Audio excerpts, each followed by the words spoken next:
comics, baby. We got Lay in the building. We got Cap in the building. What's going on, gentlemen? Not much, man. I'm ready to show some love to some comic book characters that have nothing to do with the MCU, the DCU, or whatever, any of the U's. Any of the U's. Yeah, that's right. That's right. Especially the two U's. That's yeah. The two Utes, especially those guys. Because we don't know what a Ute is. Yeah. Did you say Utes? Yeah, two Utes. What? What is a Ute? Oh, the two youths. Yeah, it's funny because that's Herman Monster at one point. Yeah. I remember somebody told somebody, they were like, "No, it's not." I go, "Look at that face, bro." Yeah. Yeah. Shit, How do you want to do this? That's one of my favorite movies. I can't wait to prove that the laws of physics cease to exist on the stove. Yo, facts. But yeah, but that's one of my favorite movies right there. My Cousin Vinny. Yeah. I remember I was like, "Oh, so Joe Pesci doesn't just play a psychopath. That's good. Some humor to the guy." Besides, Home Alone is like an ensemble thing, but just Joe, Joe Pesci by himself, you're like, he's still a monster though somehow, like Italian, like really, really racist. Yeah, I don't understand this fucking shit. I changed the fucking thumbnail for this shit, and it's not pop. Okay. It's just, I guess it's just YouTube. I guess it's the fuck me time of the month. But I got the. Yeah, so when I got to. All right. Because when I just looked at my shit, it had last week's thumbnail. But you know what? It fuck it. You know what I'm saying? We'll do the shit live. But yes. The Knucklehead Network presents the Knucklehead Comics, and tonight's topic will be characters that are not directly in the Marvel universe and the DC universe, because we speak about Batman and Punisher and the Avengers and the Justice League all the time and all other shit, and there's plenty of other comics out there and comic book characters out there that we don't speak about a lot. Mm-hmm. And I think I have a comic that's just as popular as them, but I'm like, for some reason I got deep into the whole lore of the shit, so I'm interested in that shit now. But yeah, who do you guys have? Like, I'll let Cap go first. I got some. It's kind of a comic, Saturday morning cartoon when I grew up kind of thing. But all of those eventually somehow at one point or another became comics. They're like, yo, toys, TV show, comic books. So, yeah, you know what I'm saying? Yeah, I got 3, all deeply, well, yeah, it's deeply personal. I mean, comics are deeply personal for all of us, but 3 that are, the 3 for me outside of everything else. How do you want me to just name them now, or? Yeah, might as well, Yeah, so I'm going to be touching on The Crow. I'm going to be touching favorite on movie of all time. I have a little bit of show and tell, but I'll be touching on my boy Green Hornet. Nice. Hornet. And I'll be touching on America's Heroes, G.I. Joes. Okay, there you go. There you go. Joe. It's funny because I got one of mine is a G.I. Joe. It's my favorite. So that's fun. Oh, nice. Which one is it? Can might be the one I'm talking about too. Beachhead. I absolutely good. love All right. Beachhead. So it's not. Okay, there you go. Yeah, it's funny because I remember Cab saying he liked Beachhead too, and I was like, oh, I don't know how he wasn't hot in all those missions in that gear, but whatever. It's not for me. Beachhead and Flint are my favorites, but I have an actual recommendation for people who love comics and G.I. Joes that it's not those 2, but I'll get into it. Word. So who you got, Lay? Well, I kind of took, because I've never been the person that likes the main guy most of the time of anything. I'm kind of like, the person who kind of like just the axe to come along and he's like, well, I'll show up. Fuck it. So Casey Jones is one. Okay. I absolutely love Casey Jones because, the man literally has sports equipment, beat shit out of people. It's hilarious. And nobody, and a ski mask, and nobody said anything wrong about that. A hockey mask. Sorry. I know some people are really hockey fans, and they're like, it's a hockey mask, dude. Don't cancel me. But I don't care. It doesn't matter. Beachhead, like I said before, definitely a big, massive fan of Beachhead. He's a drill instructor, so it would make sense. I've trained people. And the last, well, there's two more. But the last one is a surprise. And then, believe it or not, the last one is Man at Arms from He-Man. Oh, nice. Again, nice. If anybody doesn't see the theme going there, if you don't understand how that goes, yeah. You know what I'm saying? It's like he's the badass that people go, he's always who he is. He doesn't need to be special. So I appreciate that. Dude, that Man at Arms, that's all right. Oh, man, everybody like, hey, man, He-Man. I was like, that dude has a mace and he's rolling with He-Man. He's always in his gear. That man is always ready for war. You know what I mean? I'm with that dude. Yeah. Word. Okay, all right, nice. So I went a little bit on the other direction here. And first off, everybody that's watching, appreciate you stopping by. Don't be afraid to write in the comments. Don't be afraid to like and share all the other bullshit. In the comments about comics. That's right. If there's anybody we haven't mentioned or haven't got to, put them in there. We'll talk about them because my guys know everything about everything. Don't fuck around. So my characters is actually based off of the Star Wars, right?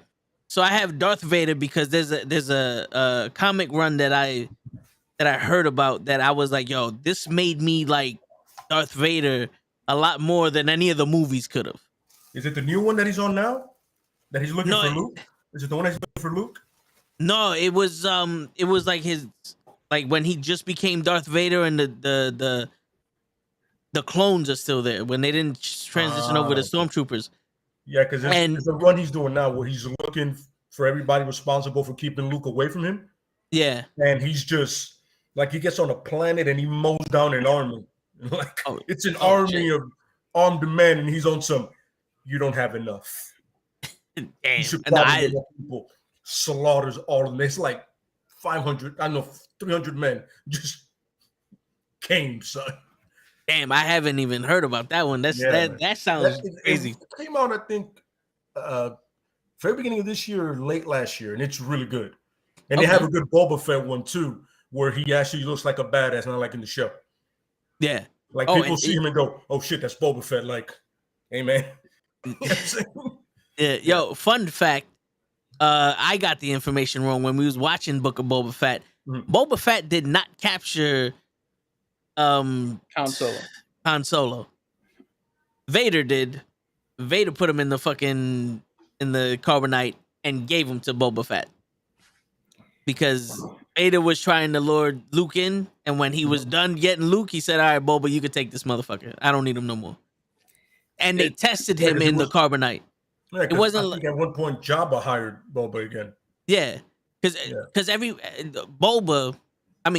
put a bounty on Han Solo, and Boba was like, "Yo, Vader, what's going on? You need this nigga. I'll work with you," because Vader was looking for Luke, and he hired mercenaries to find Luke.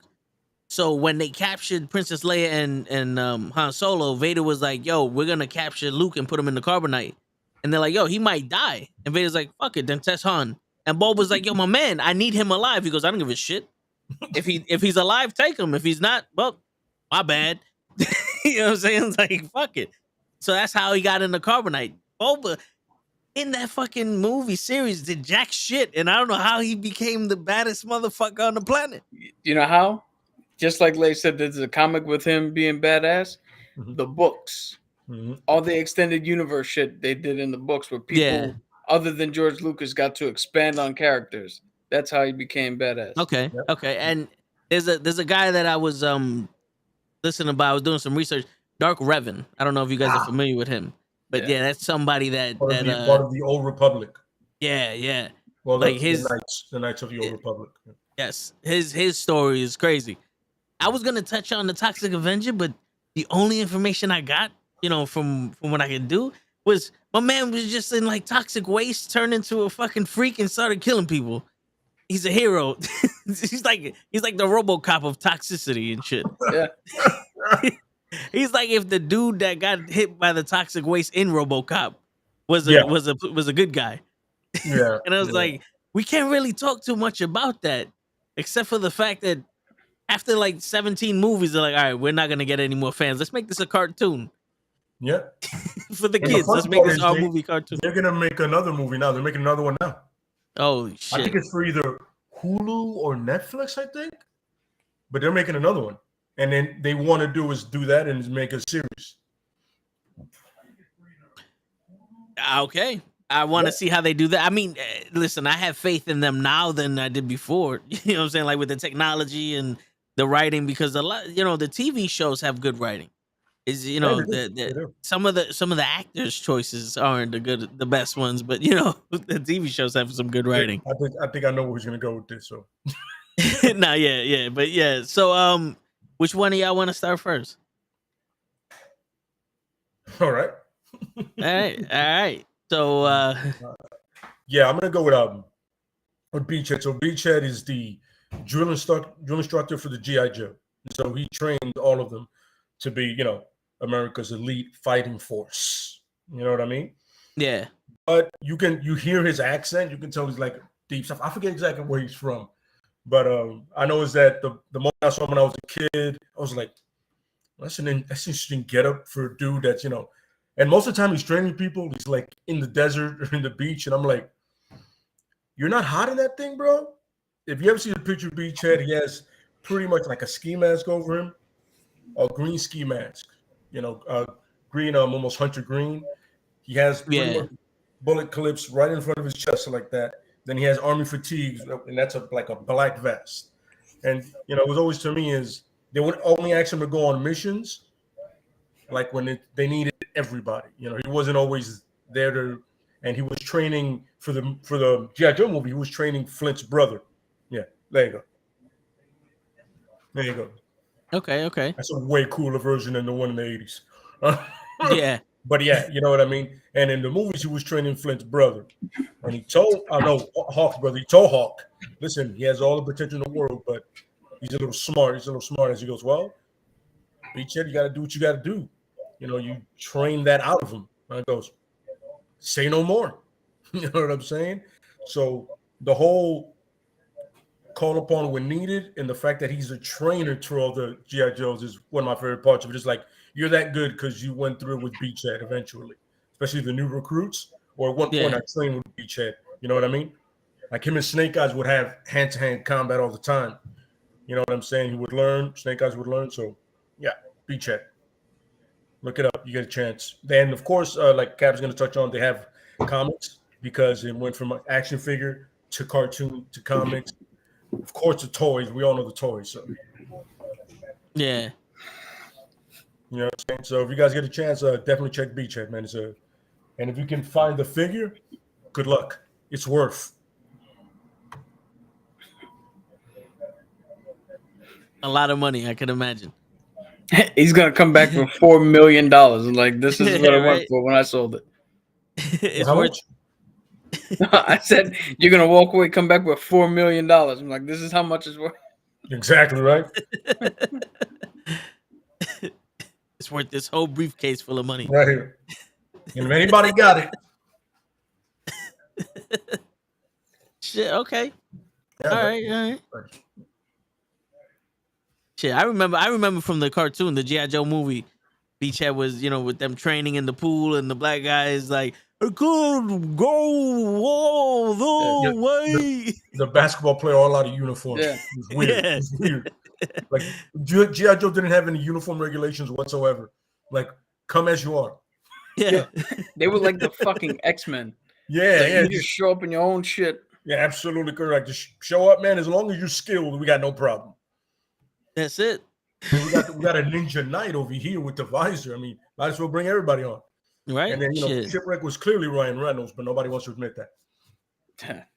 It's like Ryan Reynolds in Blade Trinity. I was like, that haircut looks very familiar. Yo, you gotta love Roadblock. The only one that just Cobra's down. It's time to take him out. We gotta he just rhymed this whole fucking shit. That's why they like The Rock in it, because he only rhymed once. He did a Jay-Z line. Roadblock rhymes all the time. Word.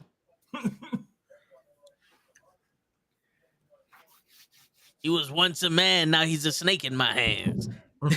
You know, they always shit, man. That's the problem. That's one of the problems when they try to make shit into movies. It's like, you know, either keep the core, keep the core of it, or just fucking change everything. Here's the thing: as those movies are not, good movies. Let's just keep it real. Snake Eyes wasn't good. 100%, bro. I agree. The second G.I. Joe one was a little bit better than the first, but it's still not good. Mm-hmm. That's only going to compound worse if you have a character that rhymes every fucking thing everything he says. That only works in a cartoon where people are like, well, obviously this is not real. Well, shit. You could make anything fucking possible. I mean, everybody named Black Dynamite. You know what I'm saying? Yeah. Like, you can make anything possible when that's the point of it, though. Yeah, but the thing about this shit, man, they made a fucking movie, Renaissance Man, where some kids that weren't passing the basic fucking training got tutored by a fucking a salesman, pretty much a marketer guy that had just had that level of education that he can teach.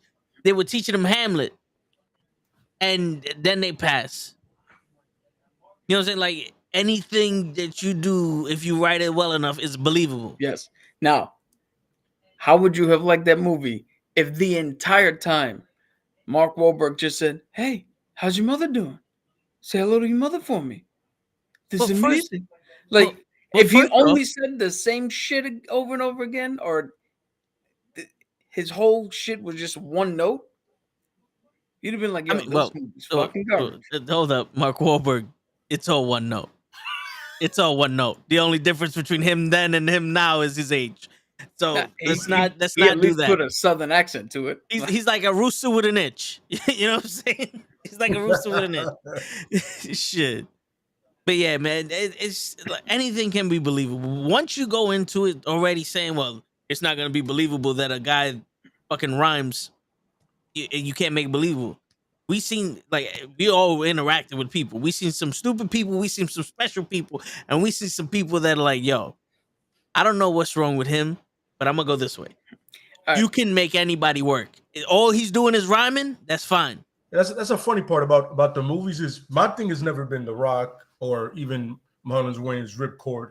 He wasn't a very important character. It's Duke being like 20. That's always been my issue. Duke is a hardened veteran. And I see Channing Tatum and I was like, no.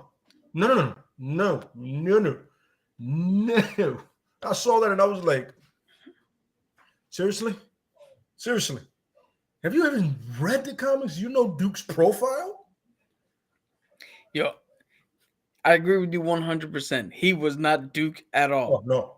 But for some reason, when he was with The Rock, he decided to finally show up and act because him and The Rock were actually, they weren't that bad.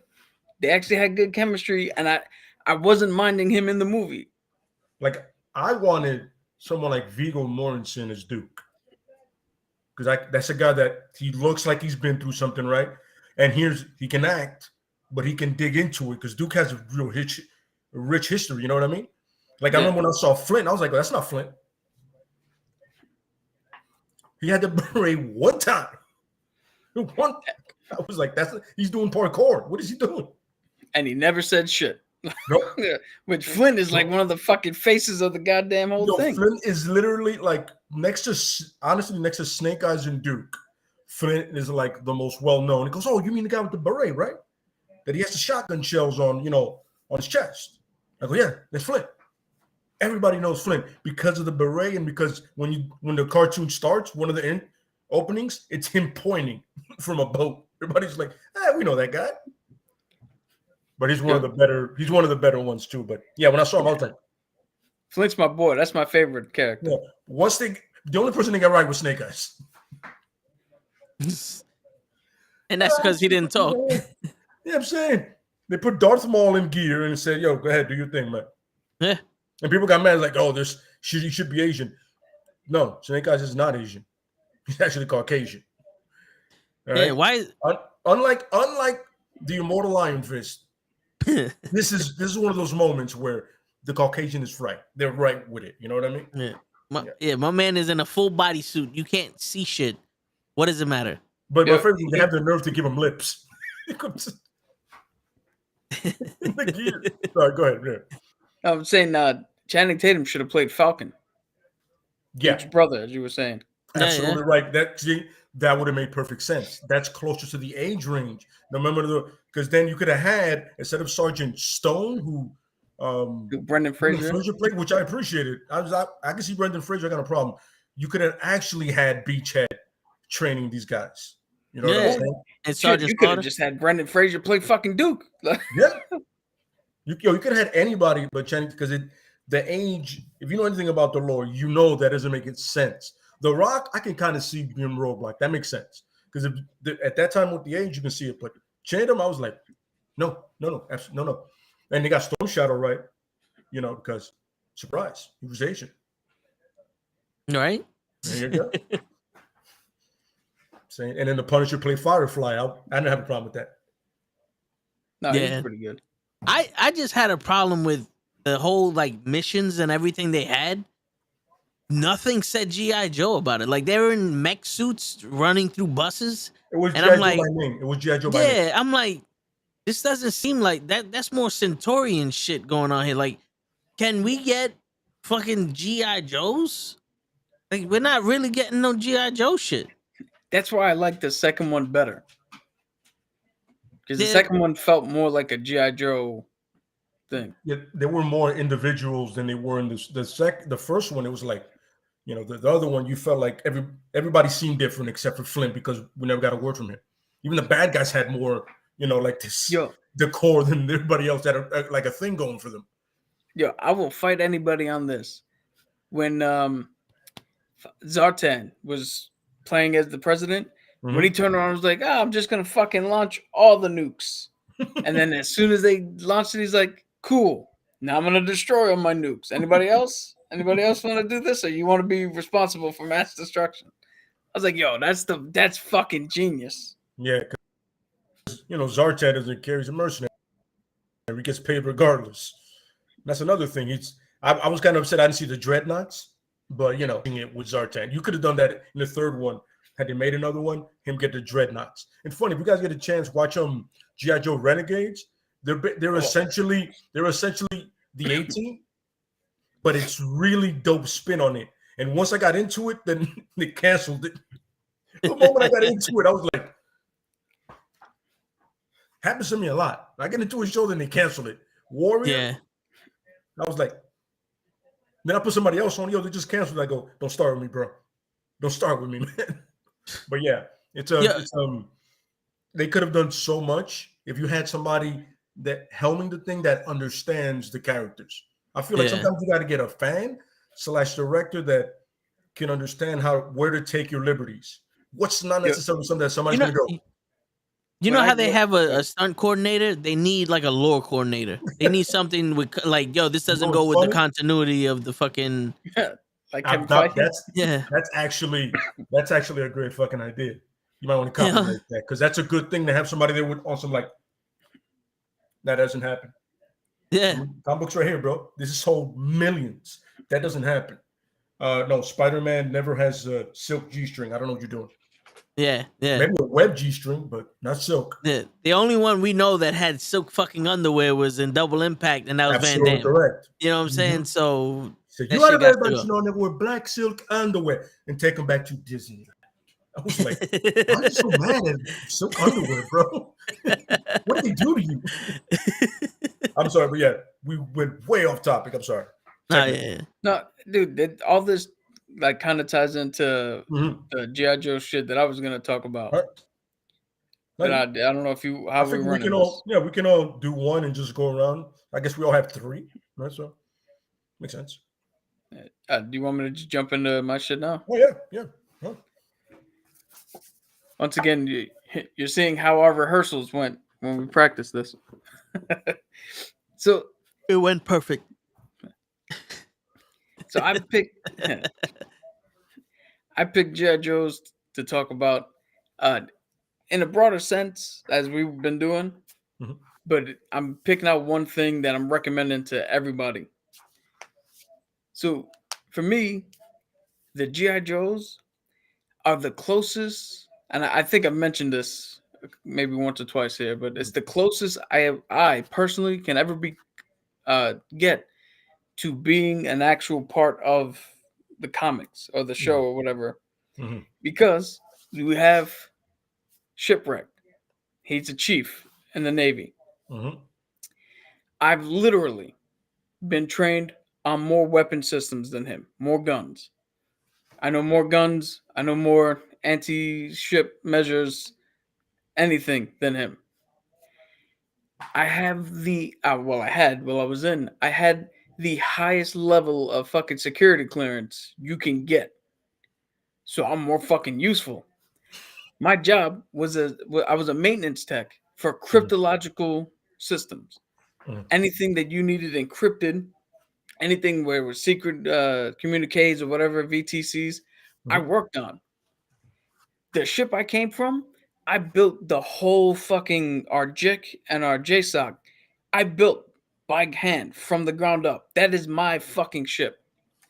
And the GI Joes, they have something called the ETB, the Energy Broadcast Transmitter, which I theoretically would have fucking worked on, being a CTM, having a high enough clearance, being weapons trained.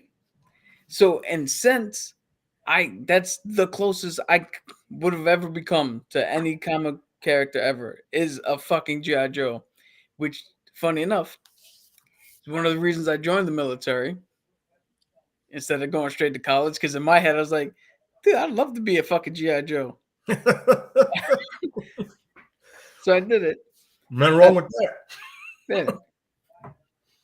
So going off of that, in 1982 to 1994, and I know we're trying to stay away from Marvel and all that, but so right now, GI Joes, they're published by IDW Comics.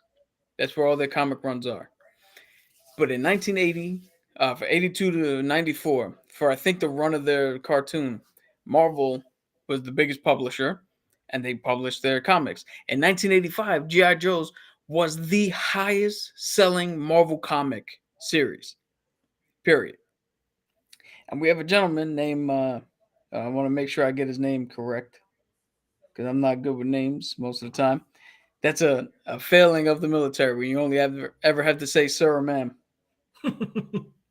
So Larry Hama, he was the writer for G.I. Joe's back in that time.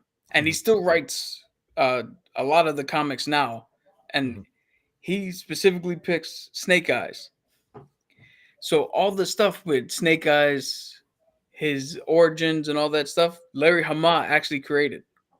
And the movie took a little bit of liberty, and they wanted to give Snake Eyes, to show him before he lost his voice, which doesn't make any sense, but whatever. So for everybody who's watching or will watch or is curious about anything, pick up the G.I. Joe Snake Eyes comic called Silent Interlude. It is the first comic of its kind. It's a Snake Eyes comic. There's absolutely no words. It's all just drawn panels, and you just follow the action. It is one of the greatest comics you'll ever read, or not even read. It's one of the greatest comics you'll ever experience in your life. I think you just found the perfect comic for show. Yeah. Yeah. And it's funny because you could take a medium like comics, put no words to it, and come up with something great. They could have done something excellent with Snake Eyes. Mm-hmm. And the funny thing is that this is how stupid Hollywood is. They think, oh, we need a big name. So you get Henry Golding. He's was the flavor of the month. Mm-hmm. But you put him in a character that is, for all intents and purposes, nameless, faceless, speechless, colorless. It could be anybody behind that mask. And then you give him a name and a face and a voice. Mm-hmm. And now we're expected to, this is the problem. we're expecting that Henry Golden, with all his charisma and his charm and his, all that shit he has, his swagger, he's gonna put on a mask for what, the next 8 movies and not say a fucking word? And you're gonna pay him to cover his face and not say a word? Because this isn't Snake Eyes is almost like a pure Mandalorian. He does not remove his fucking mask ever. So you overpaid this dude to come in here to do one movie to put a stuntman in the rest. And it's perfect for a stuntman because they don't need to act. They just need to fight. But that silent interlude, look it up. It's the first of its kind, I believe, where it's just no words whatsoever, and see the extent of good writing, good drawing, good storytelling. Because to tell a story with no words, you have to write out, based on how comics are actually made, you have to know how to tell a story. Mm-hmm. And that's just a testament to Larry Hama. Yep. Okay. That's actual. Like, I always wondered, like, if they ever did some shit like that, and now to hear like G.I. Joe's did it, that's actually pretty dope.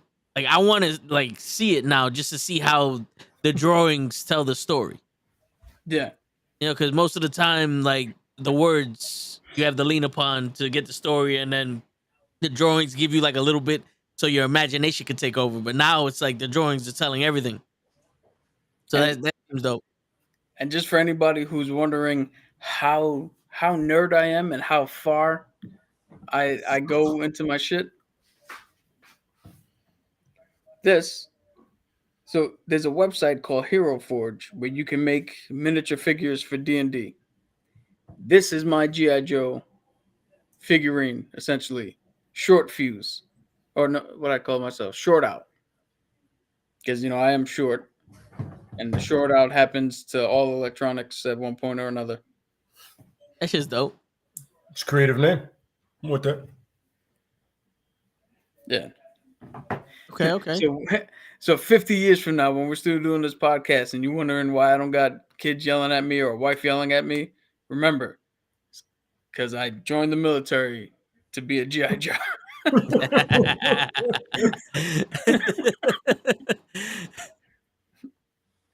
Shit, okay. I'm gonna do Darth Revan first because like his story is before Vader's, and it's gonna sound a little similar. And Vader is like one little thing that I want to talk about. And Revan is kind of like his whole arc. So Darth Revan is a Jedi Padawan that was taught by his master that had unconventional ways of teaching her Padawans, and eventually turned to the dark side. But before she turned to the dark side, Darth Revan was mastering everything she taught him like instantly. He was a savant pretty much. And when she turned to the dark side, he went to different masters to learn, because it was like, you got to become a knight somewhere. But every time he went to a different master, he mastered everything they taught him. So he would go to a different one. And the council was like, yo, this kid, like, there's something, like, he's too powerful. He's learning too much. Like, there's something wrong with him. But eventually he became a Jedi Knight. And he, as a Jedi Knight, he would go around doing this thing. And he actually went to his original master, who was on the dark side, for advice on how to get out of the Jedi Council, because he didn't agree with the way they did things. So he made a group of young Jedis to go around and like do their own thing pretty much. And there was a Mandalorian war that was fighting, and he felt like, yo, Mandalore is trying to take over the galaxy. We need to step in. And the Jedis was like, nah, we don't do that. He's like, yes, we do. This is the perfect reason to jump in. So he goes in with his crew, and they starting to fight the Jedi, the Mandalorians. He has this mask And one of the Mandalorians he tore down, he took the helmet from him and put it on and said, "I vow to never take this helmet off until the Mandalorian are destroyed." He's so good as a Jedi, he actually killed the Mandalorian Supreme in a singles combat. Like he took him down, and Mandalore actually respected him for his power and how how bad he was. He had a friend, I forgot his name. Fuck. I figured out, but him and his boy, another Jedi, they took down one of the Siths, and then he eventually turned to the dark side because I forgot. All right, so he went to the dark side. Let's just go to that part. And he knew all of the Jedi's tactics. So every time the Jedi and the Republic would go somewhere, he would instantly defeat them because he knew everything they were gonna do before they did it. And he got to the point where he was assassinating governors and replacing them with his people. He got he trained in like a group of Sith lords to go and kidnap Jedis and convert them to the dark side. With all that being said, his boy goes, "You know what? You still a pussy. You ain't bad enough to run the Sith." So they got into a fight, and he winds up cutting his boy's jaw off, and now he has to have a prosthetic jaw. And while that happens, the dude like shoots his ship down, and one of the Jedis that was captured was a good friend of Darth Raven's, so she saved him and bring him back to the Jedi Council. And they're like, "Yo, this kid is too strong to kill, and he's the only one that can stop the other Sith Lord." So there was like 7 Jedi that they used their powers to erase his memories of him ever being a Sith. So he went from being a Jedi to a Sith Lord to a Jedi. And they retrained him as a Jedi, and he went to go fight his boy, wound up killing him, but his memories started coming back. And he went to go train, like he went to go find out what happened to him. And the Sith Lords like try to kill him, and he's like his memory, like they actually did kill him, but he was so one with the Force that his mind fractured, and he came back to life with two different minds. Like he was like Superman, the red and the blue one, where one side of his mind was to the light and the other side was to the dark, and they were both equally as powerful. And he's like, "Yo, I'm not stopping until I kill this motherfucker." And like he's a fucking Jedi Sith right now. With like he's just that's how powerful this fucking guy was. He had a purple lightsaber and a red lightsaber. That was his 2 lightsabers. That's how he rolled. And then eventually, when he went to go attack the Sith Lord, all the Sith came and they wound up killing him for good. But because of him, that's when not Sidious, but the other one, Malik, Darth Malik, I think his name is. He created the rule of 2 for the Sith Lords because of him. Because he tried to convert everybody to be a Sith, so it was the rule of 2. Now it's Master and Apprentice Siths, and those are the only Siths that you can have. But like, I heard that shit, and I was like, "Yo, my man killed the Mandalorians, became a Jedi, a Sith, then a Jedi, and then killed the fucking Sith and said, fuck it, now I'm both." I'm gonna be both at the same time because I don't give a shit. Darth Bane. So you were thinking Darth Bane, there you go. Darth Bane, there you go. Not to confuse with Cad Bane. Not to confuse him. Yeah, that's true. And the crazy shit is Or like Bane. This story is like, it's not canon to the real shit, but it's also like the legends. It's very brief on what they do with him. Like, he's one of those characters that are so powerful that they can't put him in everything. So it was like a specific run that he did, and I think, this is the type of shit that if they made a movie or a TV show about this fucking guy, I think Star Wars would be even better. Imagine fuck Boba Fett. We had this dude in a TV show. I think that would be dope. Like a fucking, 15-part, season of him. Dude, if we go back to the Old Republic, where there were Jedis and Siths and all that shit, the number of stories you could tell is fucking infinite. Oh yeah, and that's what made me interested in the Star Wars, because over the weekend I actually saw from Star Wars Episode 1 to the last movie that they did, and I was Wow. like, yo, well, it was just Why one of those. why did you watch the last 3? I mean, the last 2. I apologize. The last 2. You know what's funny? You can ask Cap. Those are the 2 I hated out of. After watching all of them, because I only saw the original 3 maybe once or twice, Mhm. so I didn't remember them like that. After watching the whole thing, I was like, the what is it? The Last Jedi was the first one out of the 3. No. I was like, Force Awakens, then Force Last Jedi. Awakens. Force Awakens. I was like, this is good because it kind of matches the other 6, Mhm. but it's still a huge gap that we need to know what's happening. If they made 7, 8, 9, and then like the Force Awakens is 10, and we have to go back and watch the other 3 before this, fine. But it's like this one, it feels like the other 3. The last 2, it was like you can tell that they fucked up. This had nothing to do with any of the shit that happened in the other 6 movies.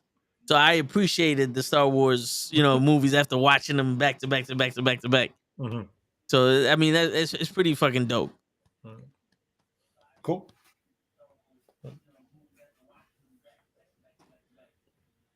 So, which one of the Star Wars movies is your favorite now? Shit, I don't even know.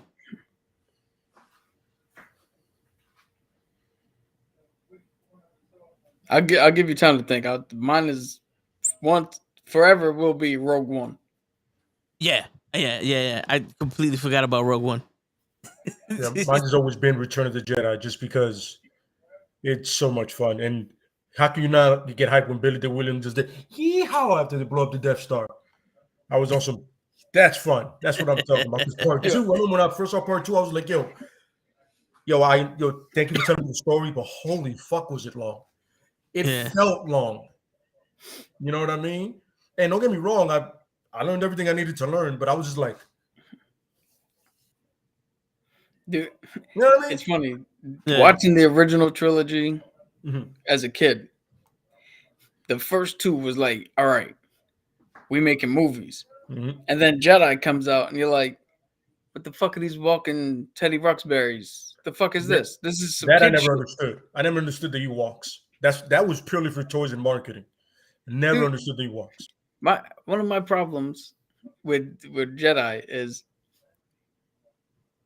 you got stormtroopers. Okay, their armor is useless against blasters. Mhm. I don't know why they wear it, but okay. No, you know what? A bulletproof vest. It's a you still- uniform. yeah, but a bulletproof vest, you still get the pain of being shot. So Mhm. okay, I can understand that. But then these motherfuckers are just a rock to the head, unconscious. What the fuck's your helmet for then? Mhm. What are we doing? Yep. Rocks are beating you now? Absolutely, yeah. I agree. Yeah. I mean, like, even David had to fight a Goliath, like, not a fucking just dude in armor. Like, But he was very precise. But that I never understood. I never got that. But everything else with it, look, not knowing anything about Boba Fett, but the way he died, I was like, that was bullshit. Even I knew it when I saw that. Yo, wait a minute, this dude's been hunting Han Solo down for this. He goes, Boba Fett. I'm like, a mistake? That's just how he dies? But I appreciated the fact that Luke was such a badass already. You know what I mean? Like, he was legit. Don't get me wrong, he could have used more technique in swinging that lightsaber. There was no whatever samurai technique to that at all. He was just awesome. Yeah. Especially when he gets angry, there's nothing to it. But when we see the book of Mando, and he's on point, when we get him right at that ripe age, and we need a series of that right there when he first gets the black gear, you know what I mean? That's what we need, a series right there. Yo, give me 2 seasons of that, and then the other movies go fuck themselves. But right there, I was like, see, just because I had so much story from part 2, it was like a story lag. I was like, I don't want to know anymore. Can we get to the point where they fight? Because we all knew it was leading to the father and the son fighting. Yeah, this is where it was going the whole time. You know what I mean? And the Death Star being blown up again. Mm-hmm. So for me, it was that, and then after that one, it was Revenge of the Sith, because just the that saber fight that Anakin and Thing had, because he wasn't Darth Vader, because he was a whining bitch. Him and Kenobi had was so dope. Yeah. That them just going back, and then Kenobi's like, "Yo, dude, be smart. I got the high ground." Oh, so that's how you're Darth Vader. You have no limbs. Yep. Yeah, it was definitely that, and then Rogue One actually is the one that falls into place. I really love Rogue One. You know why I love it? Because it's a one-off, and everything gets tied up so well. You're like, you can't force a part 2. Yeah, you can't. Yeah. Everybody on that mission, spoiler alert, died. It was a suicide run. And I'm gonna blow your mind right now. Yeah. They actually did make a part 2 to Rogue One. That's Star Wars: A New Hope. Oh, yeah, that's right. Yeah. That's right. That's the conclusion to it. Yeah. Because it's yeah. But I'm talking about with those characters, even though they are making the show with the pilot. Cassian Andor. Yeah, that dude. Yeah. And Yo, crazy, that dude we got somebody Spanish in the Star Wars thing. Yeah, no, that's true. Yeah, that was awesome. Where he was in the alley, and that dude was like, "Ha, you're with the Resistance. You can't turn me over." And he just shot him. He's like, yeah, fuck that, then. I apologize. We did have Jimmy Smith in there too, but that's not fair. Jimmy Smith is everywhere. Yeah. Plus, he's Organa and not like Ortiz. Yeah, but listen, I mean, still, he's there. Everybody knows who Jimmy Smith is. Yeah. And Blue.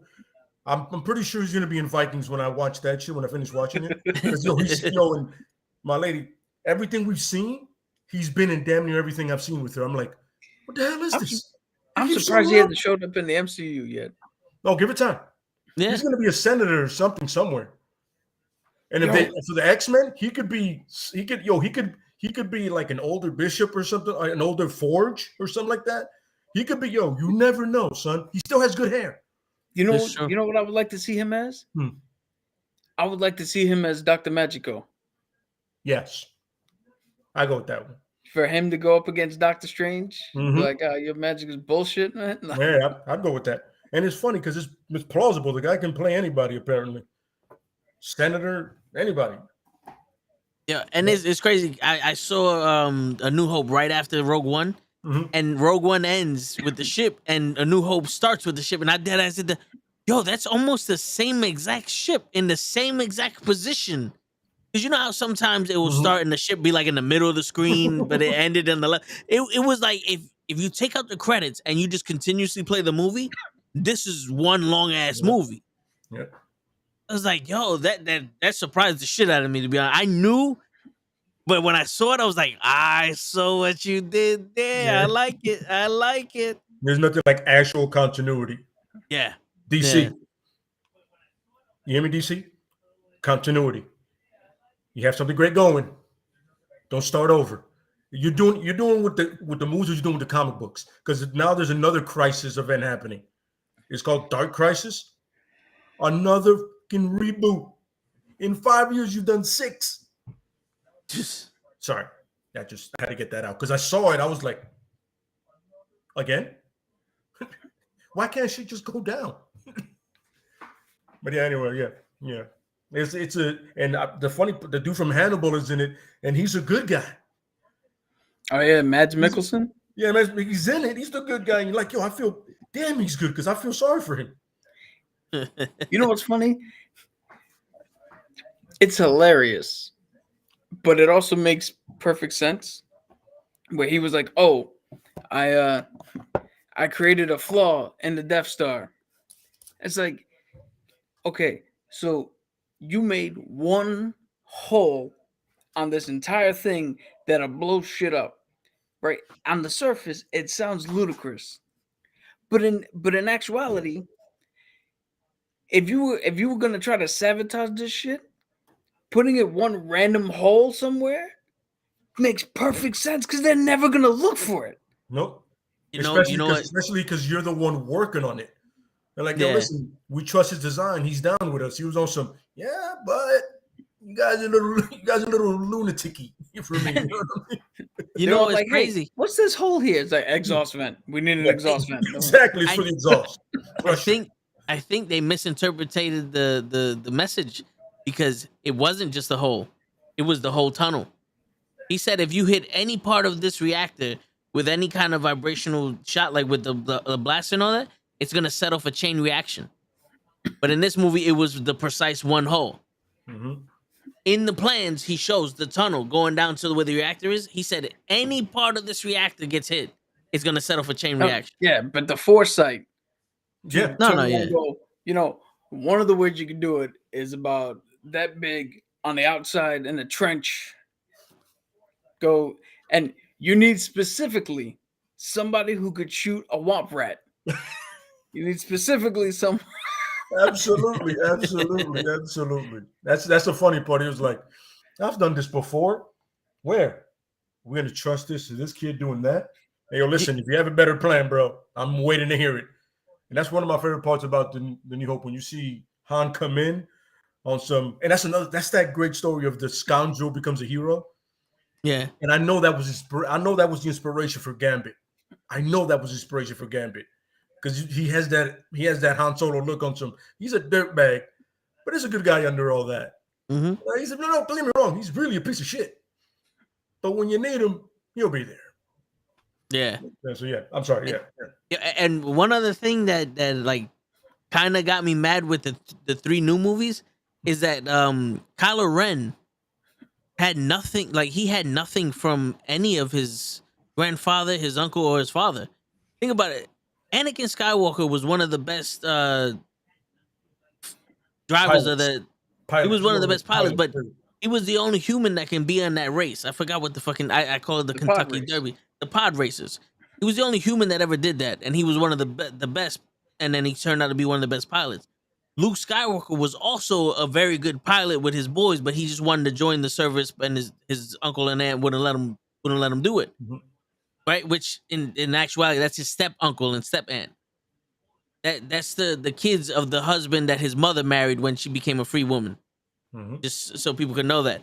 But Kylo Ren never had, and Han Solo was also a very good, one of the best pilots with the Millennium Falcon.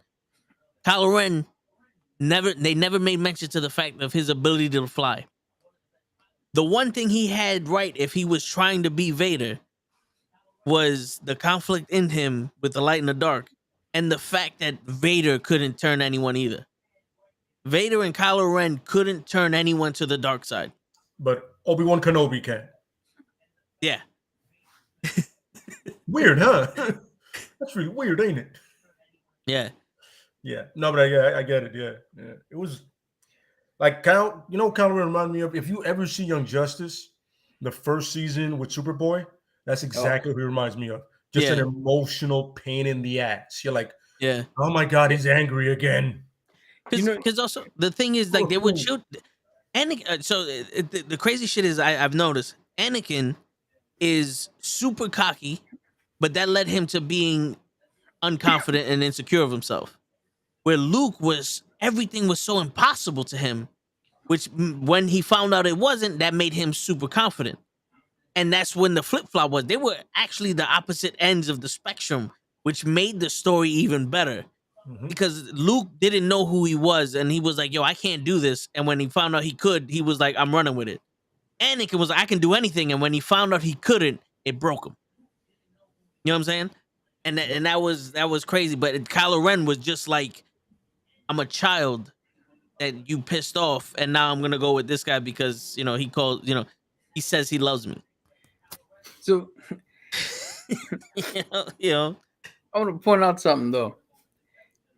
Before Anakin becomes this is weird because if you watch the Clone Wars TV show, the cartoon, they do a shit ton of work in rehabbing Anakin and making the progression of him turn to the dark side make sense.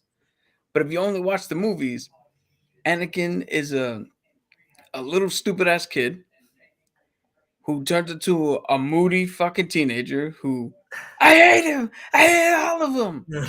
All that whole shit. Then then he becomes Darth Vader.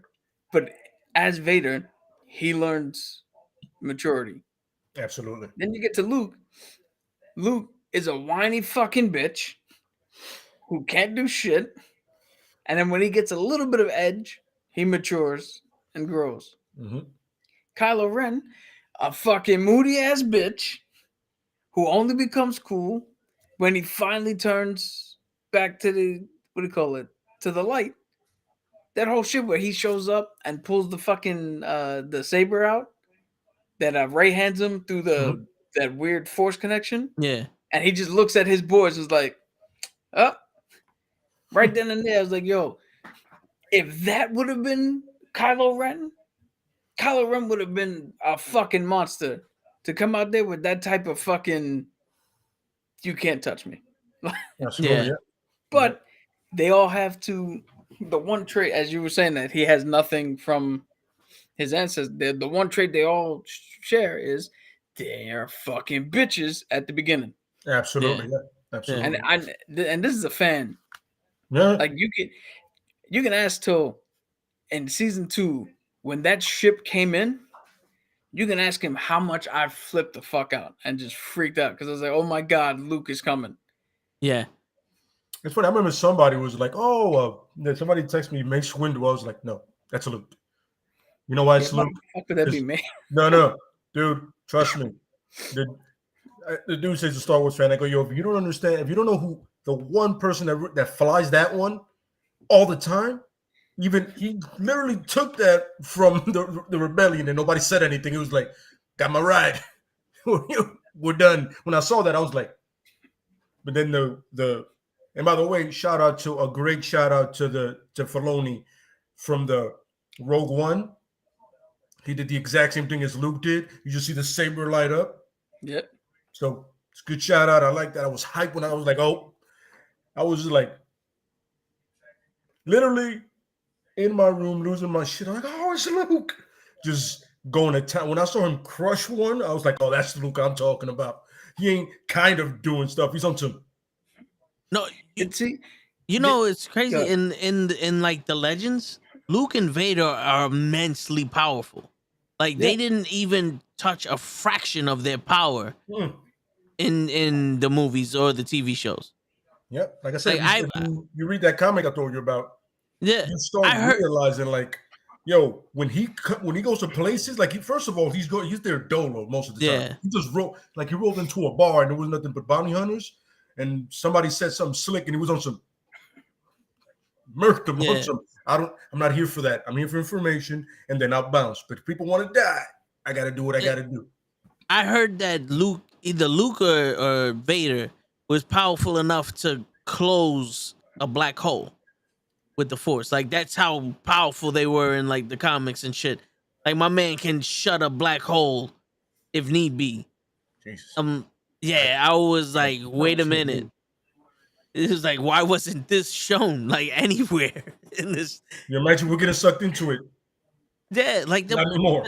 The most powerful you've seen a Jedi is when they hold the plane, and when Rey like shoots the lightning at the Sith lightning and blows up the plane, or when Palpatine gives more energy to all the fleet in the last one, but. Even that's like, oh, it's powerful, but it doesn't show anything. Like imagine my man just goes like they're going to light speed and he just catches it. Like, not you, bitch, not you. And he just stands there and he's just like, come on, and he brings it into the thing while it's still going in light speed. It's just to me that would be like, oh, you remember we are getting Kenobi and Darth Vader is in it, so okay. We can have a moment. We can definitely, if Filoni has anything to do with it, we definitely have a moment like that. Yeah. I can't wait to see if they actually put Inquisitors in Kenobi. Yeah, that would be dope.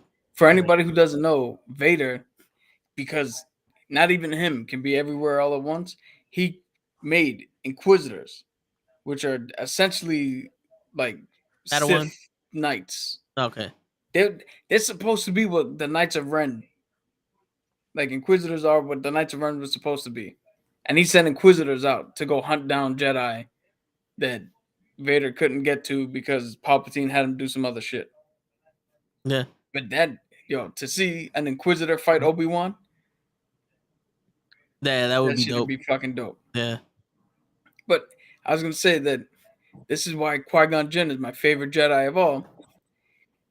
He knew that the best way to do balance with the Force is not to shut yourself off and to have no connection to anything, but is to use your connection. Because remember, Qui-Gon was so connected to that theory of the fucking one that he would have trained, under his tutelage, Anakin would have been the greatest Jedi ever. Yeah. But if you look, Anakin, he turned, but he grew stronger in the Force because of his attachment. Luke, his attachment to his friends and all that, yeah, he went a little bit darker in Return of the Jedi, but he was so much stronger because he had something to fight for. Yep. You can't. I don't know. In my opinion, if you have nothing to lose, you have but only so far you can get. Absolutely. Yeah. Absolutely. Because think about it.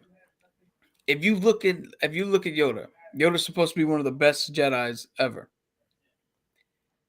But the original trilogy, not the original trilogy, the prequel trilogy, Yoda makes every fucking wrong move because he's got nothing to lose.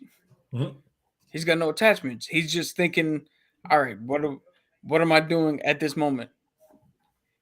Then by the time he gets to the original trilogy, Yoda's nothing. And he finally gains attachment to Luke. But by that time, he's past all of his fucking usefulness. And he ran and he's scared. Yeah. I never understood. If you have attachment to nothing, what are you scared about? And why'd you go run? And why didn't you just go fight this dude? Another thing that they make mention to in the original, like in the first prequel movies, was the whole fear thing, right? Close yourself off to fear. Don't let fear, because it leads to anger, leads to hate, which leads to the dark side and shit, right? But when he fights Vader the first time, when Luke fights Vader the first time, he goes, Obi-Wan taught you well. I can sense your fear, but you've learned to control it. You know what I'm saying? Like, it's like, why would you cut yourself off of fear? Because when you cut yourself off of the fear, you're just gonna fear even more. But if you use your fear and you control it and you're a master of it, now it can't control you. Yo, that's the thing. They asked why General Palpatine was afraid of Qui-Gon. And it's because Qui-Gon, like I said, Qui-Gon would have showed Anakin how to deal with his feelings. Yeah. With his feeling of fear and anxiety and dread. Because you can't do anything unless you understand and use the feelings you have. If you run from them, they're only going to get worse. If you don't check them, you're only going to do stupid shit. You need an understanding of it. And true balance is a light and a dark. You can't be all light and say you're balanced. That's not how balance works. Nah. That's why this chick is so good. Ahsoka. Absolutely. Ahsoka white.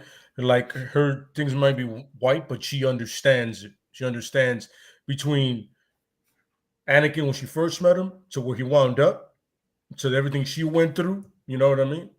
Yep. And being with Kenobi too. And when I saw her with Luke, I was like, I want to see these two go at it. I don't care if it's just practice. Let's do this. Yeah. You know what I'm saying? And then, I ain't gonna lie, when she said, oh, so much like your father, I would have been like, hey, watch your mouth. Watch your mouth. I understand you knew him, but I come from his balls. Watch yourself. We cool, but hey. I want to say something. The closest thing he has to his sister, you know? Yeah. After the Leia thing, you know what I mean? Yeah. I want to say something before Toe jumps in.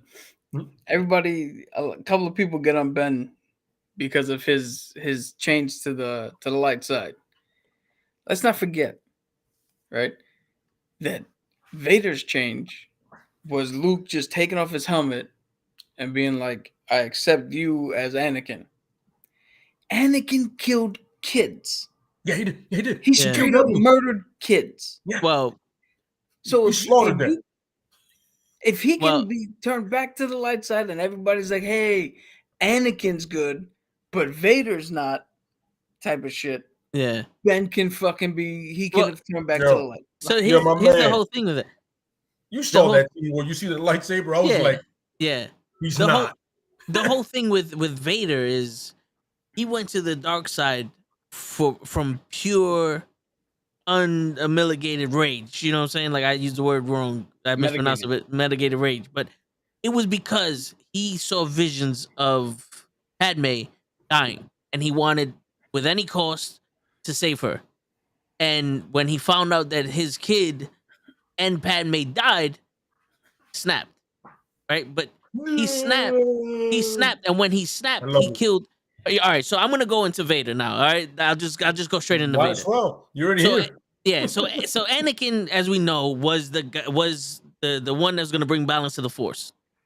He had the more metachlorians than Yoda, which at the time had like 20,000. It was more than any other person in the history of the Jedi, and he had more than him. That was like, yo, that's like fast twitch muscle fiber or something like that. Like, you're just that great of an athlete. You're dumb. you know, yeah.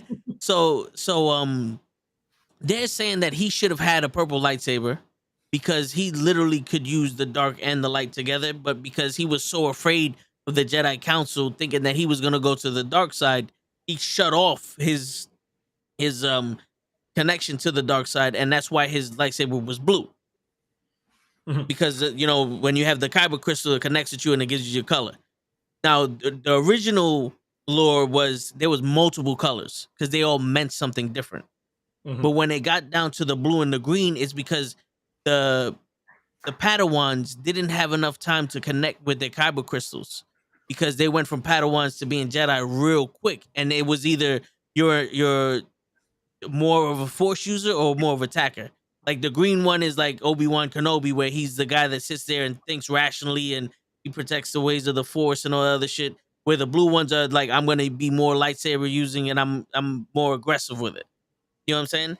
But they had like purple ones, pink ones, magenta ones, all those other ones, orange ones, all those different colors because that was your connection with the Force. That was your own personal connection with the Force because everybody was connected different.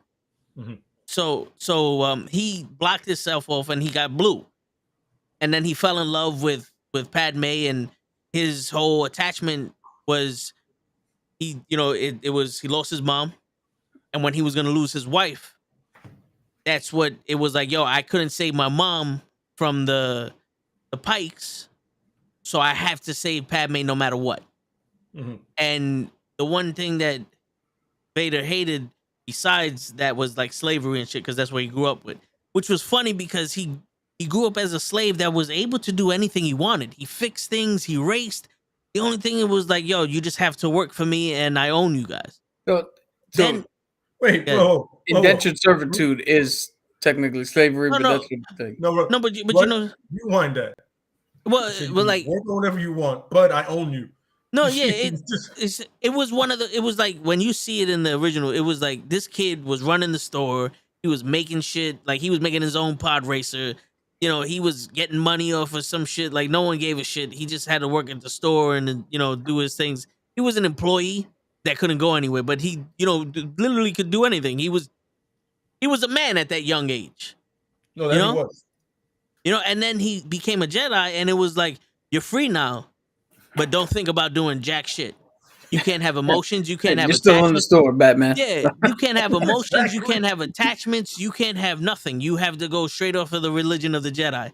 So he went from being a free slave to a slave free man, pretty much, right? And it's confusing because you have someone like Obi-Wan who was learning from Qui-Gon, but he was just like Anakin.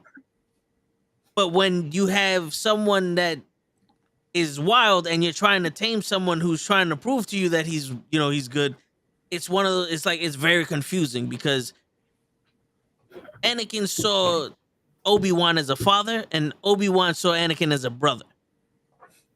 And that relationship right there is it's like, all right, this doesn't match.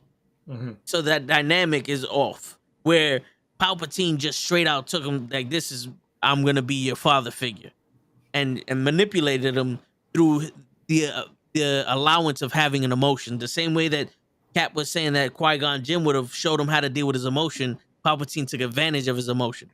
Like, oh, you love Padme? Well, she's gonna die. We gotta save her. Me and you can do it. You know, I know me and you are strong enough. And then she dies anyway. Or he tells her she dies before she dies. And that's when he cuts off all ties with Anakin. Because in the comics, and even in the movies, Anakin and Vader are two separate people. Vader saw Anakin as being weak, as a weak Jedi, and like he despised Anakin. And the comic book run that I saw was the clones right after Order 66 started working with Vader. And one of the things that Anakin stand out with the clones was he treated the clones as equals, as all the other Jedi treated them as, you know, lesser people. Like, these are just tools that I use for the army, where Anakin treated them as equals. So there was a general in the clone army that respected Anakin so much. Like, they were like almost like brothers type shit. So that clone was working for Vader, and they would go on missions. And there was one mission that the clone got shot and it was about to die, and Vader knew who this clone was, and the clone knew that that was Anakin, but they never said it to each other. They just knew based off of their strategies and their way they worked together. Vader got so pissed off that this clone was dying, he literally killed everyone in his own people, everyone in that area that was attacking and shit. He killed everyone, and then took his mask off and told the clone, "I'm Anakin Skywalker." And the clone goes, "I know." And the clone dies.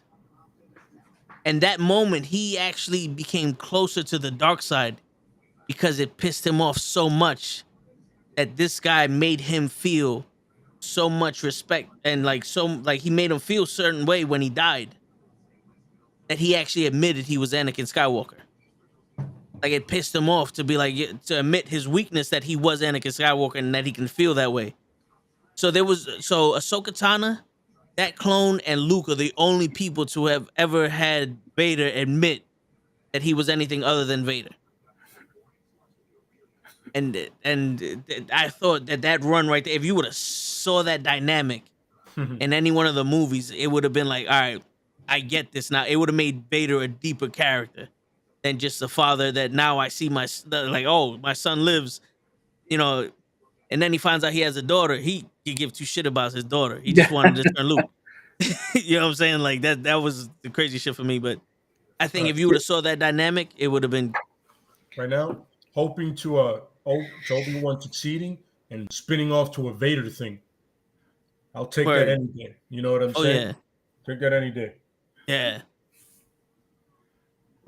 I blame the Mandalorian for my sudden interest in Star Wars. Yeah. Yo, I was life was going grand, and then I saw it and I was like, motherfucking, God damn it, they did it to me. And I'm over here reading, understanding it. I'm like, yo, I can relate to some of these guys. I get it. I see where they're coming from. You know what I mean? I'm sorry. Yeah, I was just like, God damn it, David. God damn it, David and Jon Favreau. I hate you both. Welcome to the dark side. Exactly, right? It's funny. A friend of mine that I trained with said that exact same thing. I was like, I started talking about Mandalorian history, and he goes, yes, let the hate flow through you. Welcome to the dark side. I go, wait, these are positive things. He goes, you think? I'm like, that's right. Now I want to mandolin help. Now I want to wear that suit to work one day. Just on some, remember, dress for the job you want. Yeah. What you have. You know what I'm saying? Excuse me, I have to go order some ridiculous bulletproof armor and get back in my Navy suit. That's right. He's like, just sit there on some. Is it Halloween? It's July.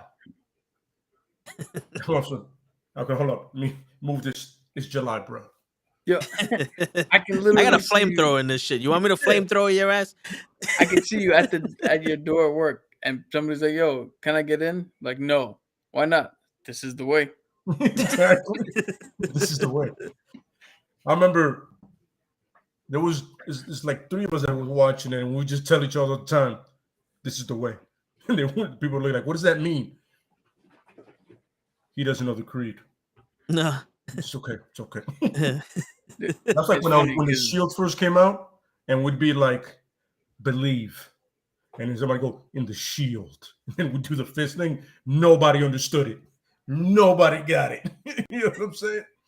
It's funny. Me and my friends, we do the whole I am one with the Force, and the Force is with me. Yo, his character. He's the one guy that wasn't connected. And Donnie Yen is dope. By the way, Donnie Yen should have definitely been a Jedi. He would have been a sick Jedi. Yo, according to Rogue One, him and the other guy are keepers of the temple. So I do believe he was, they say Force sensitive. I do believe he was connected to the Force in some way or another. Because he wanted it so bad. Yeah. But he sensed things. He's sitting there and goes, who's that guy in the other cell? And it was the pilot. And he's telling the girl, he's like, I'll give you that necklace for whatever the fuck. And he's talking about kyber crystals and all that other shit. So and good. The way the Force and metachlorians work, everybody is connected to it. It's just depending on what level you have in it. So he might not have been to the level of being able to wield the Force, but he could have been at the level he could have been at a level that's more connected than the standard person. Like once I saw The Mandalorian, I thought about it, and I like wrote a paragraph of a character that I thought would have been a cool idea.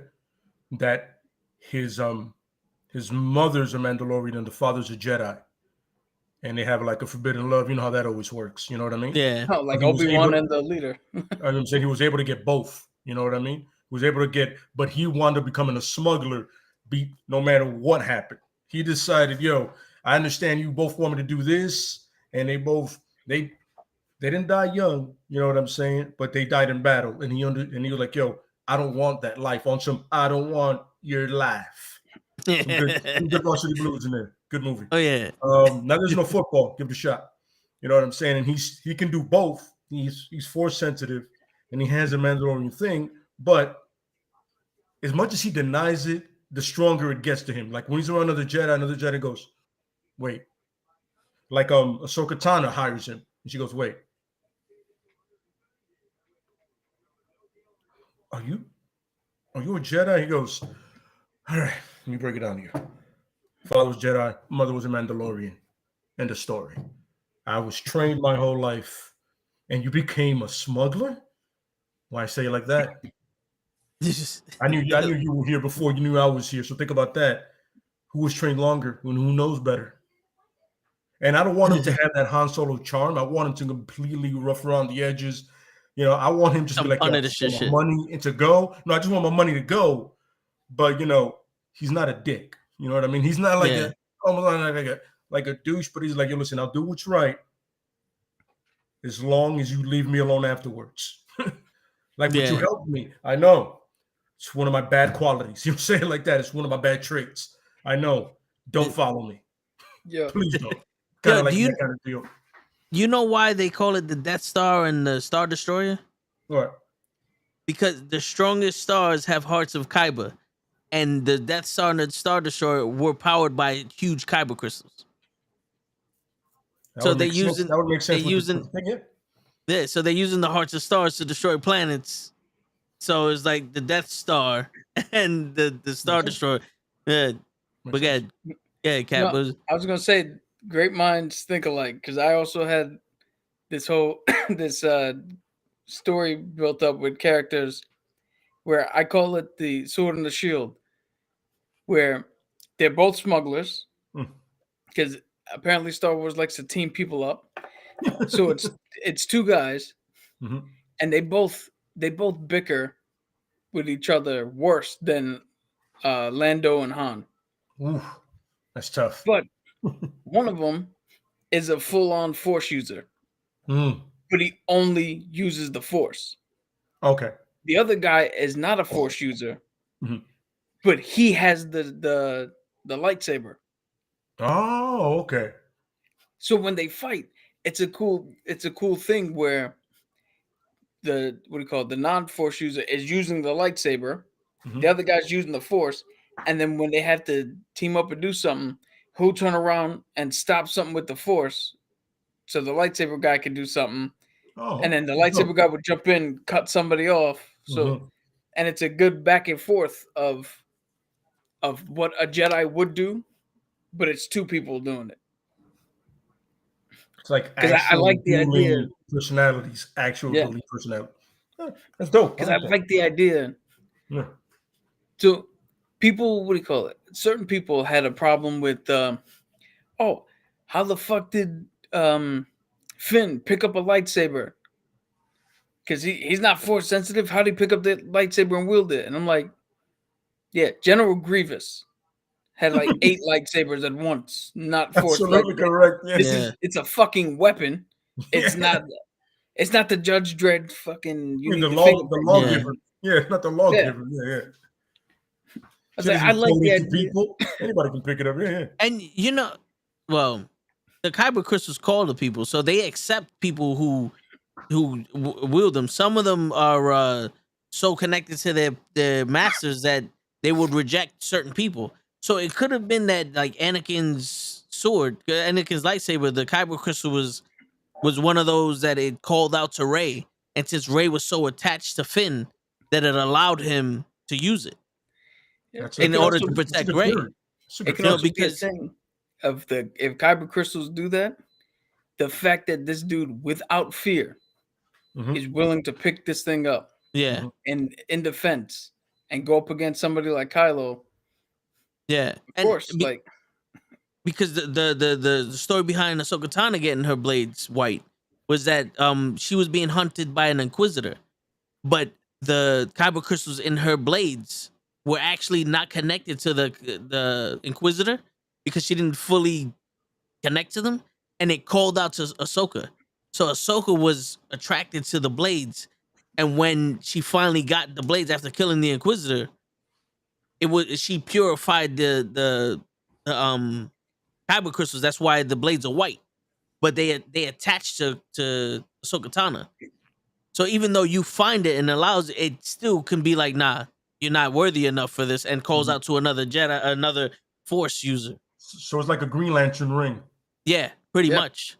Yep. That's why the black saber, the dark saber for the Mandalorians, you need to win it in battle because the original Mandalorian would. So let's say you're the king of the Mandalorians, right? You would forsake your name and you would be called the Mandalorian, and you can never take off your helmet because that's what you are. You're the Mandalorian. You represent everybody, and that's a way of having immortality. Because like the you said, Private Mandalorian, Roberts. yeah, the Mandalorian never dies. The person who's in the mask dies, but the Mandalorian never dies. And when no matter which religion you practice in the Mandalorian, Mhm. whatever would you call them, a species or whatever Culture. in the culture, when they're at war, they all keep the mask on and never take it off to unify them all as one Mandalorian, no matter which one you are. Outside of war, some of them take them off, some of them don't. But when that Jedi Mandalorian had the saber, it connected to him as a warrior, and it's you have to earn this. So, and that's why you have to win it in battle. And they're saying that the when what's her name, the Bo-Katan. Bo-Katan was given the lightsaber. That's when the whole purge of the Mandalorians happened. It was cursed because she never earned it, and that's why Mhm. she wouldn't accept it again from Mando when he gave it to her.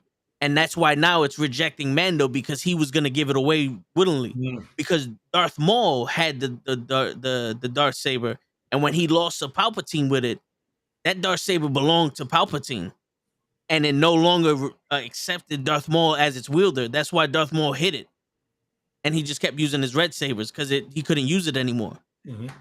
So those kyber crystals connect with their owners real quick. You know, some of them Until- more than others, but Till that dude, till I forget what his name is, but that other Mandalorian got it, and then Sabine kicked the shit out of him and yeah, won it. yeah. Mhm. And they were saying that the reason why the dude had it from the Republic, from the guy that Mando got it from, Yes. Moff Gideon. Yeah, Moff Gideon is because he was one of the people who did the purge.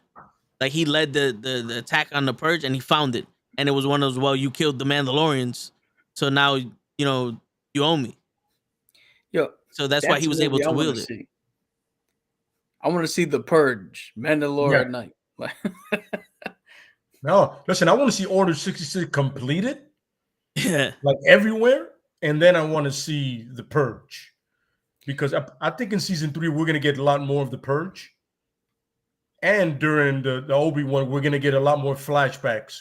Because when we got that little one in the book of Mando, where you see Grogu going, I just want to know who picked him up and took him away. My money's on Mace, but that's just me. Mace on some. I don't have another arm. I can't pick it up. Yeah. Somebody broke it down and found out that if you look at like the cartoons and some of the books and some of the other shit, right where the quarters are, so wherever a Jedi lives in the temple, they have their personal insignia on a flag by the door. Yeah. So you can identify which room it is. And somebody figured out that the flag that is shown briefly as Grogu's looking around when we get the POV shot, belongs to what the fuck's her name? Not Asajj Ventress. It's the other. It's the Jedi girl who set up Ahsoka Tano. Oh. And they're saying that they're saying that she never turned. She didn't turn to the dark side. She just believed that what the Jedi was doing was wrong. Yeah. Like Qui-Gon. Qui-Gon never wanted to become a galactic enforcer. He thought it was stupid for them to join the Republic. So she didn't turn to the dark side. She just went against the Council's orders. So they're saying that she is the one who, she's the best chance at whatever character picked up Grogu and dipped. Okay. Because they can also bring her back for the Ahsoka Tano show because they have some history there. Because I know she doesn't become like a bounty hunter eventually with her Jedi powers. She could have. They don't really go into it in the cartoon. Because now that she wasn't part of the whole thing when she got ousted, she was like, "Well, I do have these skills and I need money." It's it's exactly like the Bad Batch. It's like, yo, we have his talents and we need money. You know what I'm saying? All right, no problem. Yeah. You know what I'm saying? Got knee deep in. We got waist deep into Star Wars lore and all that. There you go. You know what I'm saying? Toe out here, dropping exclusive knowledge. That's good stuff.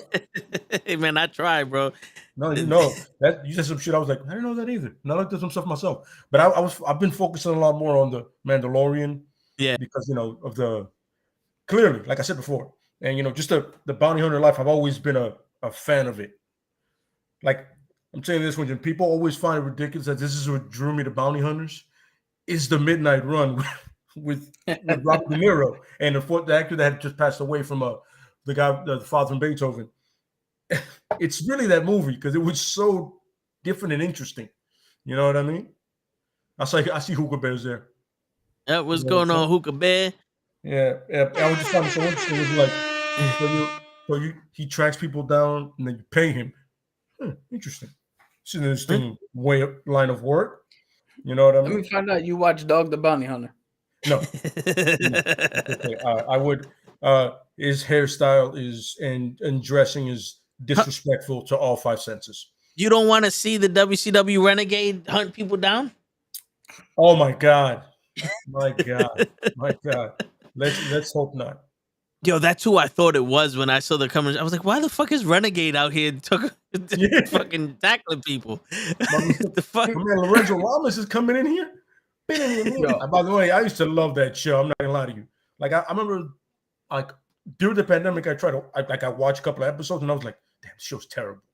Oh, but I've watched everything else. I mean, what else is there to watch at this point? Back in the 90s, what we thought was good was. Oh my God. We had no standards back then. If we did, we were very low. Yeah, you remember the dude who it was some weird shit where he was a superhero, but he only changed it to his shit at night when the moon came out. And he drove a fucking PT Cruiser. Nightman. Yeah. Nightman. It's like he couldn't sleep. So he did that because he can't sleep at all. Because he had gotten some accident that he has a suit. Yeah, it's ridiculous. It's ridiculous. You remember Mantis? Who the fuck came up with this? I don't know. Do you remember Mantis? No. There was a show when a guy that couldn't walk, he got an exoskeleton suit. Yeah, it's a lot. It's a lot. So many shows. They try to make their own superheroes so bad, and it just went left. Oh my god, man. I can tell you Tech Wars. I can tell you Tarzan, which is terrible. Special Ops. You know what I'm saying? It's funny because if anybody can believe it, I was outside playing all kinds of sports, but in the morning, nobody's outside, so you're watching TV, and this is what they're giving. I remember at one point it went from Saturday morning cartoons to Saturday morning shows. You're just like, damn, there's a lot of shows on right now. You know what's crazy? I just looked it up. Who's that? And I recognize Mantis. Do you? I don't know why, but I recognize these other scenes here. Yep. Like for some reason, they give it on Fox. Yeah, for some reason, I recognize this. Mm-hmm. Oh shit, that's your boy. Well, no, that's John Jones's father in Supergirl. Yeah. Oh, that's damn. He's one of the guys that originally voiced him in Thing, and in Justice League Unlimited. Yo, he's like fucking Morgan Freeman. He don't change. Nope. Like my man is fucking 95 years old. He still looks like he's 20. Yeah, bro. Yeah, there was a couple of shows like they're trying to make superheroes, and it was just like I remember if anybody remembers the Sentinel, props to you. Refresh me on that one. Huh? So which one was that one? The Sentinel, like the guy went somewhere to the Amazon and he came back with like all 5 senses enhanced. Never heard of that one. Yeah, it's crazy. Trust me, it's a crazy show. Yeah, there's one show that I keep fucking forgetting. But so the dude from Karate Kid, the sensei of Cobra Kai. Yeah. Greasy, whatever his name is. Mm-hmm. He had a TV show where he, I think, was like an alien bounty hunter or something. That had a floating fucking like eye with him. Oh shit! And he had to fucking. I gotta look it up because that show. I remember watching like 3 episodes. Like that show is cool, and then it never showed up again. I remember. I remember the show with American Ninja Michael Dudikoff called Cobra. But the car wasn't special. It was just him that's special. I was like, what? It's crazy. Showing our age, hard body right now. Oh yeah. But I don't give it because say this much: imagination was running wild. Yeah, so was a whole bunch of other shit. I'm not gonna get into that. Now you made it personal. I'm talking about for the people who created these shows. Oh no. This was full druggage. You know what I'm saying? A lot of people was high. A lot of people were high. There you go. It's called Hard Times on Planet Earth. Hard Times on Planet Earth. Yeah, and he walked around with this fucking floating eye thing. Ah. Yeah, man. Yeah, there was a lot of shows like that back then. You know what I'm saying? Yeah. 1989. I remember they had a show that I used to love. It was Vanishing Sun. I used to love that show. It was about 2 brothers that escaped China after some shit. Then they were blamed for murders here in the U.S.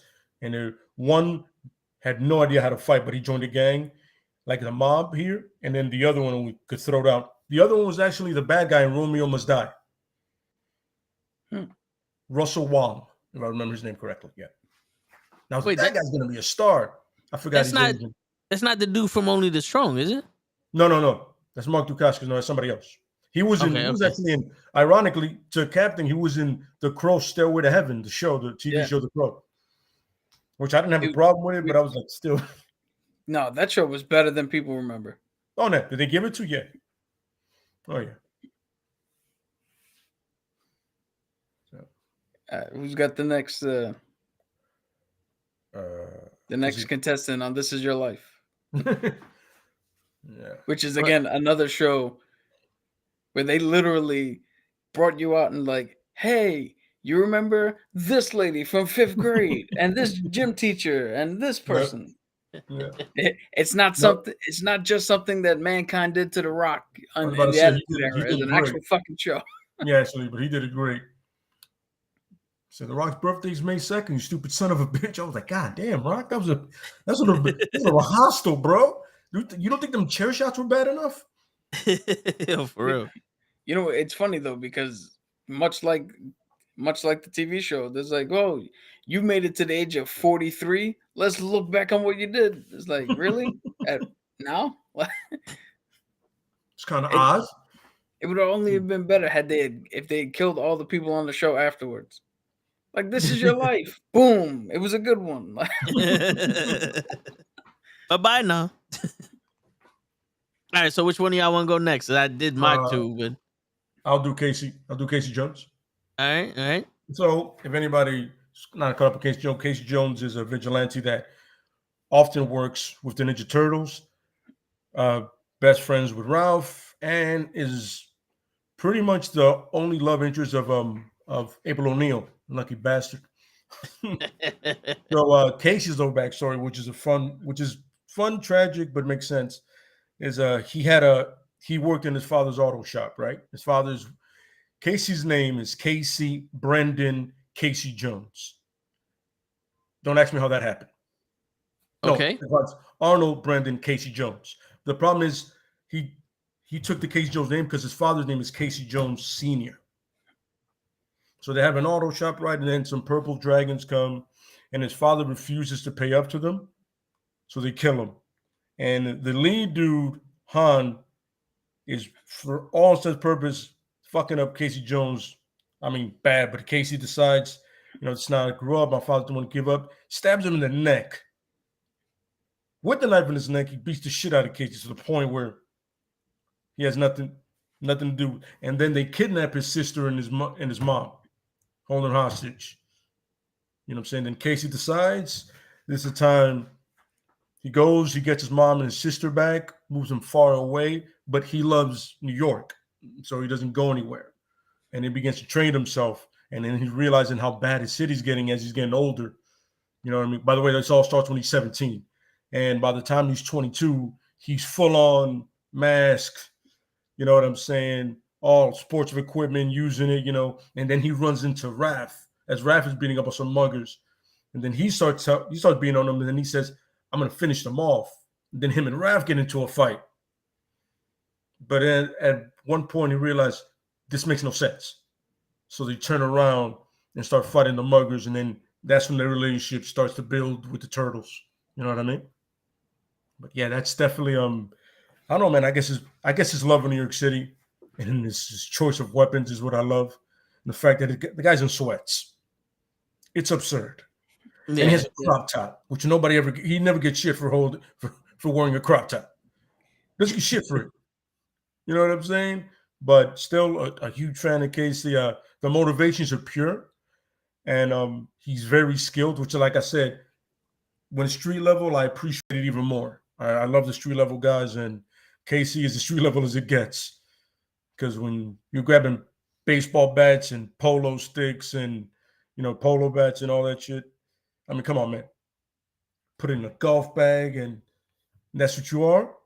I'm with it. Sign me up. Yeah, my man got the hockey stick fucking. Oh yeah. He got the goalie. He has the goalie stick. Yeah, the goalie stick. Yeah. Which, if you ever seen, it's bigger, so there's a wider thing to hit people with, in golf clubs and all that. So if you ever seen a movie, you know him. If you ever seen the TV shows, you know him. Even the one that the guy Arrow, Stephen Amell, played Casey Jones, which is a weird choice. But whatever, I digress. Yo, you know who did good?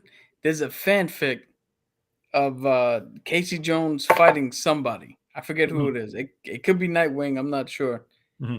But John Morrison from the WWE. Oh, yeah, Plays yeah. Casey Jones. Actually, pretty good. He's fighting Kick-Ass.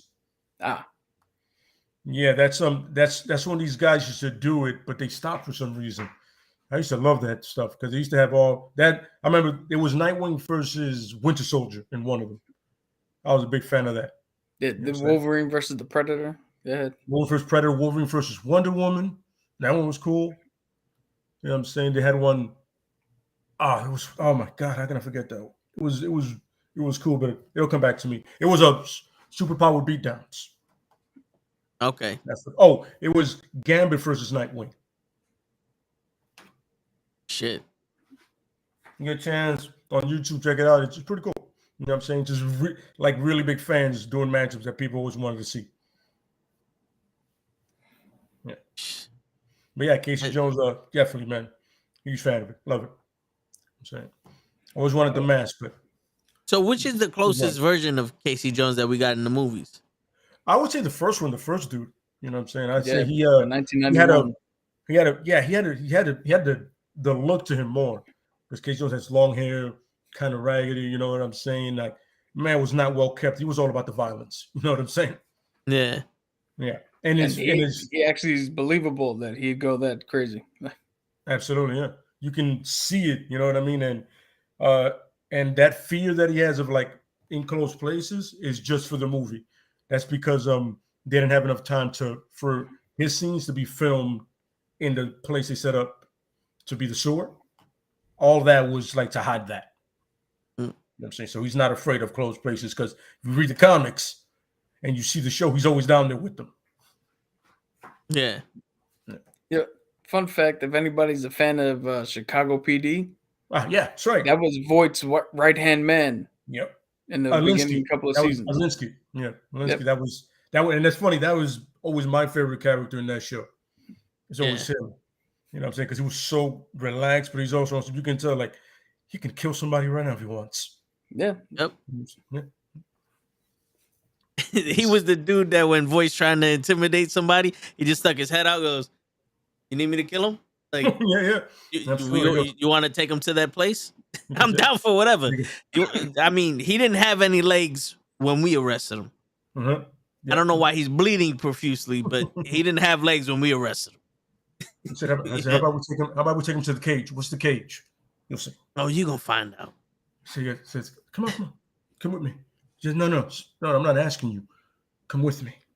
It was really quiet, like his voice was really, and then we got high, and he was also like, oh yeah, yo, he'd be perfect to play Jake the Snake now. Yeah. Yes. Absolutely. He definitely has that demeanor in so many ways, man. Also, come here. I'm sorry. I believe I told you to do something. Go do it. Just go do it. It's not a conversation. Just go do it. There's multiple ways of making someone talk.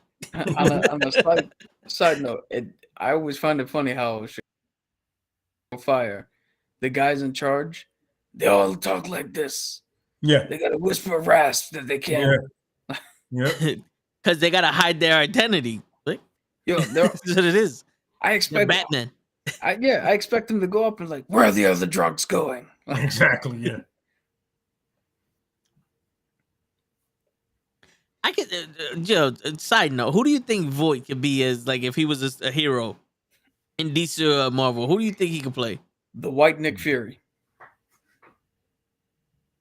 Yes, he already has that leadership thing going for him. Yeah. I mean, he could easily do that with no problem. So. I'm trying to think who else. There's really not much else he can do. Because there's not really too many older white dudes. He can play an Elsewhere Commissioner Gordon, like an Elsewhere story. Like, you know how some, by the way, side note, DC Comics, that's what you're doing great. Elsewhere was just one comic run and that's it. You're killing that. I'm sorry, I had to say that, but because the deceased is great. But anyway, yeah, like one of those things, like in a show, like see, like I can think I think like any show involving the Bat family, and they go to another dimension or another multiverse thing. He can be the commission. He can be Gordon there. You know. He goes. I got it. The hell's Batman? When what do you call it? When the fuck is the cosmic cube? Yeah. When it makes Steve Rogers old, Mm-hmm. he could play Old Man Cap. Oh, sure. I can see that. When he's older and he's now in charge of S.H.I.E.L.D. and shit. Oh, yes. He can do that. Or even President Cap. Yeah. But it's definitely like a more grounded individual, you know what I mean? Which is good. Okay, all right. So you done with your Casey Jones? I know we went to the Go ahead. We went off the rails there a little bit, but let's bring it back. Well, I mean, shit, isn't that what we do? Yeah, that's pretty much what we do. It should be Knucklehead Network's Off the Rails, but it's a working title. All right, Cap, who's your next guy? All right, next I'll go up with because I only have show and tell for one of those things, so I'll save that to the end. I'll go with the Crow. Okay. For anybody who is familiar with the 1994 movie, that's the movie where Brandon Lee died, but it was his greatest performance, and had he not died, he would have shot to superstardom. Absolutely. He'd have been everywhere. He'd have been the Mandalorian. He'd have been Boba Fett. He was definitely going to be Ryu in the Street Fighter movie. Yeah, that's who they were aiming for in the beginning. Yo, and then they got Jean-Claude Van Damme. He could have played. He would have probably been Neo in the Matrix. Absolutely, absolutely. And if not Neo, depending on how old he was, he could have been Morpheus or Agent Smith or. Yep, he would have been one of those three. He would have definitely been it. Mm-hmm. Yeah. So the story of the Crow, the creator James O'Bear, I think is how you pronounce it. He was a military member. He was in the Marines, and he was stationed in Germany. And his fiance was in a unfortunate car accident with a drunk driver, and she had passed. And he taught himself how to draw, taught himself how to write, and he poured himself into this story in order to get over that tragedy. And the story of the Crow is in Detroit on Devil's Night. It's the night before Halloween, that's weird. But it kind of makes sense because the day after Halloween is All Saints Day. But also, isn't Halloween just the Day of the Dead where you dress up to scare off the evil spirits back to their where they roam in like Mexico or some shit like that? Yeah, in Mexico, yes. And so, in America, Halloween is just put on a mask and get some candy. Yeah. And a new Michael Myers movie. Yeah. A new Michael Myers movie where he's not a spirit, he's not some weird entity, he's a man. Until we say no, he's an entity and he's a tank, and he's a man on enough cocaine to live 4,000 years and never get hurt in that shit, but still age. Yeah. Bam, sorry. If he could talk, he'd be like, "Oh, you think being jumped is your ally?" I was born by it. I like this knife. I love that shit. So Devil's Night. This gang led by Top Dollar, they are in charge of all these these housing complexes, and they're trying to evict people, but Eric Draven and his girl won't leave, so they violently assault her, and they kill him. And then in the comics, there's an actual fucking like a Raven spirit, and some dude who talks to him on a train and explains to him what the fuck's going on, but it's really just a spirit. When something so egregious happens to you, your spirit can't rest and it can't pass on to the other side. So the Crow brings you back and gives you the ability to exact vengeance, to put your soul at ease. And he comes back and he just starts going ham on everybody who had something to do with that night. Death. Yes. And then the continuing series is now whoever writes the Crow takes anybody now it can be. There's a dude from Japan. There's one that I've read. I used to have all these comics when I was in the military, and for some reason I wasn't smart enough to make sure they came back with me, so they didn't. That's on me. But there was one with this dude who was just like a regular dude. Mhm. Regular, he was shopping for something, got fucked up. They killed his girl, came back, murdered them. Each one of them has a different reason why they have the face paint. So like you see in the movie the clown, it's technically clown Like a makeup. mime kind of clown thing. Yeah. Like a mime thing. Yeah. But it's really for the drama, the comedy and the drama faces. But what do you call it? There's the dude that I've read who had like a tribal shit on his face. There's one about a park ranger who she was pregnant on duty, and then somebody was running drugs and shit, and they killed her and her unborn child, and then she came back and fucked everybody up. These are, as weird as it sounds, these are like the I need to get over some shit comics. Yeah. Where you can literally put yourself in a situation where X happened, so I can live vicariously through this to work through it. And they did 4 movies. The first one, the original one, like I said, Brandon Lee, one of the best movies you'll see, especially coming out of 1994. His best acting, I can almost recite the whole thing, man. It's fucking, that movie is awesome. Same here. I love it. Shit, it has one of the best lines in the world. Doesn't rain all the time, or it can't rain all the time. Dude, I love the ending where he just grabs Top Dollar and he's like, "Hey, I got 96 hours of pain, all at once, all for you." Yeah. My thing is, oh, wait, when it's in his head, he goes, looking, and you see Fun Boy go, oh, fuck, he's not gonna die. And then, of course, one of my favorite lines is, "Mother is the name of God on the lips of all children. Morphine is bad for you. Just throwing it out there." There's the line where he's like, "Oh, Jesus walks into an inn, hands the guy 3 nails and says, 'Can you put me up for the night?'" Or my absolute favorite joke ever. He's like, Top Dollar comes in and is like, "Who am I? Gah, bang, shit, I'm dead," because he thinks he shot the bird, which is fucking hilarious. But then they did City of Angels, which is not as bad as people think.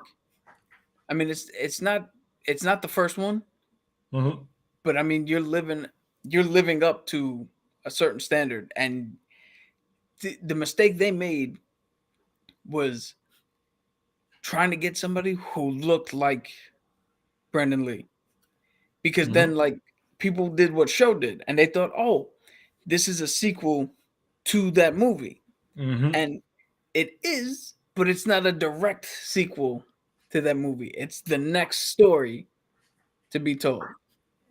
So it is better. I mean, it is good, but if you hold it in conjunction, trying to match it up, it does fail. Then they did a third one, which is okay. Then they did one with Edward Furlong, which is one of the worst fucking movies I've ever seen in my life. That's the one that played Cobra Commander. No. That's I wish he would have That's fucking the kid from Terminator 2. Yeah. Oh, okay. The one everybody hates. Yeah. Everybody hates that cat. Yeah. This is the funny thing. And so the first Crow, Shelley has the mask, the comedy and drama mask. That's what he sees. So he paints his face with her makeup and puts the same thing that's on the masks. In the second one, he dies, they kill his kid. When he comes back, he sees the paints that his kid has. So he grabs the paints and he paints his face with that. That's his connection. Mm-hmm.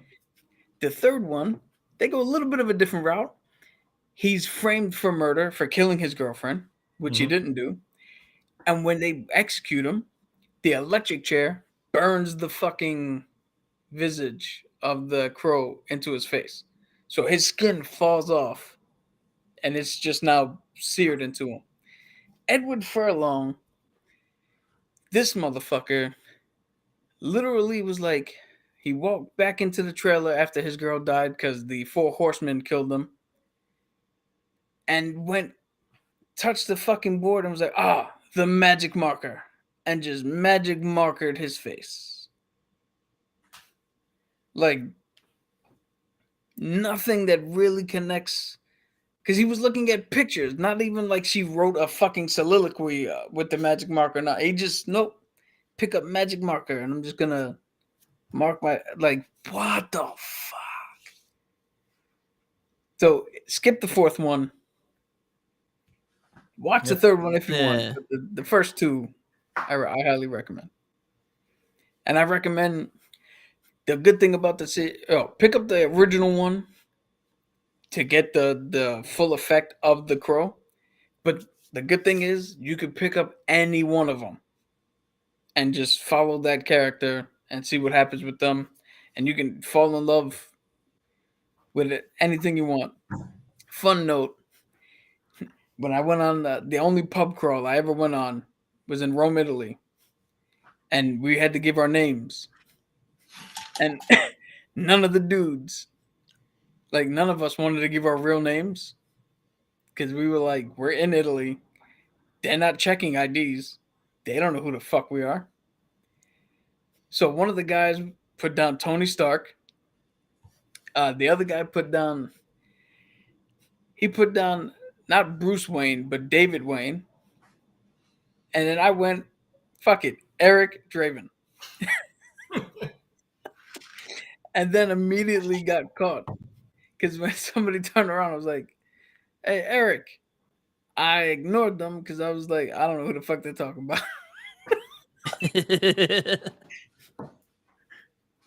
Because here's a little tip, kids. If you're going to give a fake name, remember that you gave the fake name and respond to it.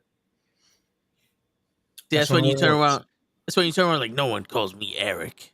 It's fucking Draven, motherfucker. Just turn around. No one calls me Eric. Quote the Draven, nevermore. He was like, who the fuck is you? I don't remember waking up next to you, motherfucker. You know? Oh, I don't know. He wasn't there. He wasn't there this last time, but it's probably a COVID thing. But if anybody ever wants to meet the guy who does the crow, he's normally in Artist Alley for Comic-Con. So if you ever get a ticket and want to meet the man, I never did because I don't like to bother people. Yeah. I hear you. Does anybody have anybody else? Anything else? Yeah, I got one more. Okay.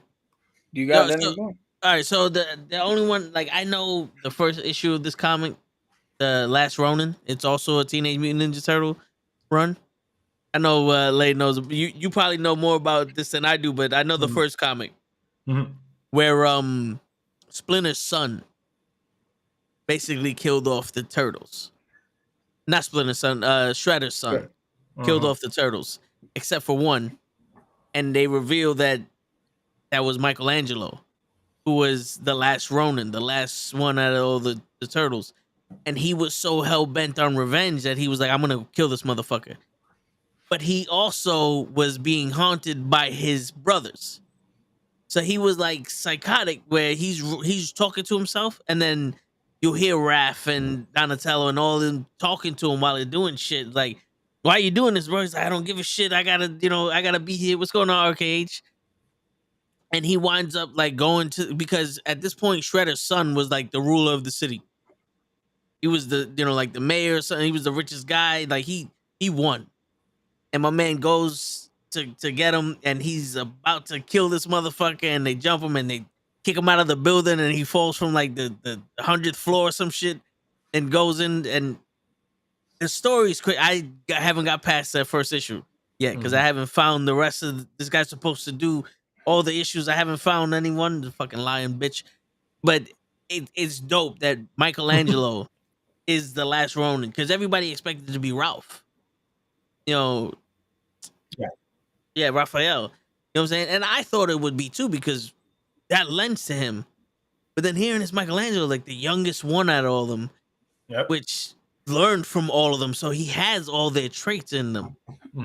Because going back to the cartoon that Caps keeps talking about, they went to this other realm where the rules didn't apply, and you can literally do anything you needed to do to fight this alien. And he had to take over the team to basically tell him like, yo, stop following your instincts and just do crazy shit. And that's how they won the alien. So he was the leader of the Ninja Turtles there.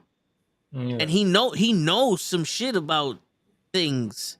Not as good as Donatello, but he knows some shit. So he's a mixture of all four of them, including himself, but he's a mixture of the other three. So seeing that, and he's the youngest, is like, yo, this is actually kind of cool. You know what I'm saying? Because everyone takes Michelangelo as the comedy relief. And now you put him it's like Leslie Nielsen. You put him in a serious role. You know what I'm saying? It's like, oh, listen to good act. Even though it was reversed, because he went from being serious to funny and shit. But it's funny because he has most of their weapons with him, and he has all of the their stashes what they used to wear. He has them like tied up to every one of the weapons. So you see Leonardo's katana, Raphael's sai, Donatello's bow. Like he has everything. You know what I'm saying? When he uses any of the weapons, you see it flapping in the wind or whatever. You know what I mean? So yeah, it's really, like I said, when I found out it was Michelangelo, I was like, okay, that's a surprise. All right, okay, I see it.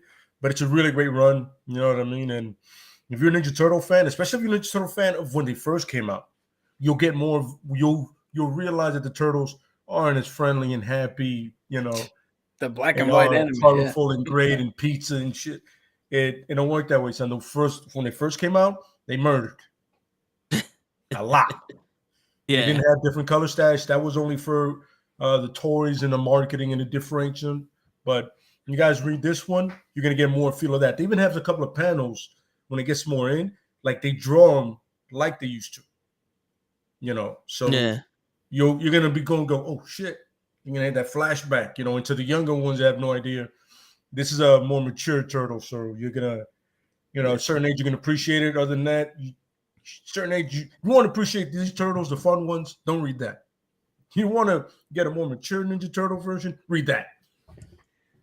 Definitely read that. And it's great writing. The artists are amazing. So everything is good money. You'll really enjoy the run.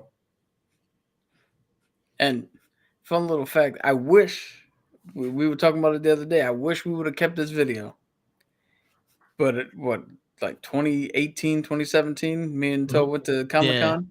And we actually, there was a voice booth for Nickelodeon where you can go in there and pick a scene from one of their cartoons and voice them. So me and Toe went in there. I was Donatello. He was Michelangelo. The dude in front of us did like maybe 4 takes. Like he was in there for a while. We're sitting out here like, I'm like, good. I need to memorize what the fuck this dude is saying, because they showed you whatever scene you picked, they showed you it and what all the words were, so you can get in there. And I almost had this shit memorized walking in. Yeah. Me and Toe walk in. We do a fucking scene. It's about somebody had the Michelangelo had the tripod. He lost it. And Donatello was like, "What the fuck? How did you lose this shit, bro?" You know not to give me stuff. And we did it 1 take. And the lady was like, "Yo, that's fucking good." It's like, "You guys related?" It's like, "You were brothers." She's like, no wonder. No wonder. Yeah. It was like that. Yeah, I was like, we argue a lot, so this is second nature to us. You just gave us a subject to do it too. Yeah, right? Shit, we was arguing on the way over here. Yeah, that was a good one. Shit. Yeah. But yeah, that's as far as I got. I think that's the very interesting. I like stories like that have like a powerful backstory to it. You know what I'm saying? It's like I don't like shit that's like, all right, this guy is going and he's killing people. But why is he killing people? He just wants to. Like, all right, that gets old quick. But when you have a motivation and all the other stuff, you can connect to it and watch somebody grow because you go from rage to, understanding, acceptance, and all the other shit. You know what I'm saying? Yep, I So understand. that's dope. I have Man at Arms. It's gonna be pretty short because he doesn't have a massive backstory. But Man at Arms in Eternia is pretty much there to speak to the royal family about any military strategic or any policing of their vast empire, and everything, all of Eternia. His name is Duncan. He is the father of damn, I always forget her name. It starts The with girl. S. Huh? I think it starts with S. I always forget her name. But he is the young lady that accompanies He-Man, Man at Arms, and Orko all the time. He is her father. He's legitimately her father, and he trained her exactly like he would have trained a son. You know what I mean? And she eventually becomes the woman of arms after her father. I'm saying after father can't do it anymore. And fun fact in this thing, when the Eternians have a bit of a longer lifespan than normal human beings, they age a little slower, not like vampires, but they age a little slower. You know what I mean? So the Man of Arms has experience like nobody else. But the key to being the Man of Arms is one thing. You both have the military training, you know how to use the weaponry, but you can also make the weapons as well. He has a mace that he always carries with him that is also a blaster that he made himself to accommodate anything he needs. Like I said, if you see his armor, the helmet, he has this thing around here that everybody makes fun of it. It looks like a kind of, how do I say it? Like when you stick in a toilet so it won't stink. Oh yeah. But the thing is, he communicates through that, and that also becomes a breathing apparatus if he's swimming. You know what I mean? And he's probably as skilled as they get. He and just a pure leader, and he's always ready for war. It's like there is no point in no time where they call him and he's not ready. Like I said, it's in the name. It's Man at Arms, always ready. You know what I mean? So, and probably I'm looking for a picture of him, but because it's a toy line before it's a cartoon or anything, all they have is just a fucking toy. The one from the new one that they did, they put on Netflix. That's a dope version of him because he's older, he's bigger. You know what I mean? But yeah, Man at Arms, definitely probably He-Man's most trusted next to the sorcerer. You know what I mean? The girl you was talking about her name is She-Ra. No, not She-Ra. It's the other girl. Yeah, there it is. That's the Man at Arms. It's funny. The guy who voiced him can play him. Yeah. Ironically, the guy who voiced him can play him. That's the guy from Game of Thrones? Yep. Okay. Yeah. But yeah, definitely. Tila, I think is the. Tila. Oh, Tila. Okay, yeah, that's also. Tila. There you go. Tila. Yeah, that's his daughter. So literally, the most trusted to He-Man is, and he knows who He-Man is. He's always known. Tila doesn't know, the family, his mother and father don't know, but he does, because the sorceress trusts him as well. Even though the sorceress, she gave He-Man the powers, she lives in Grayskull. Come on. Yeah. Funny enough, to me it's weak when Clark turns around and is like, all right, glasses on.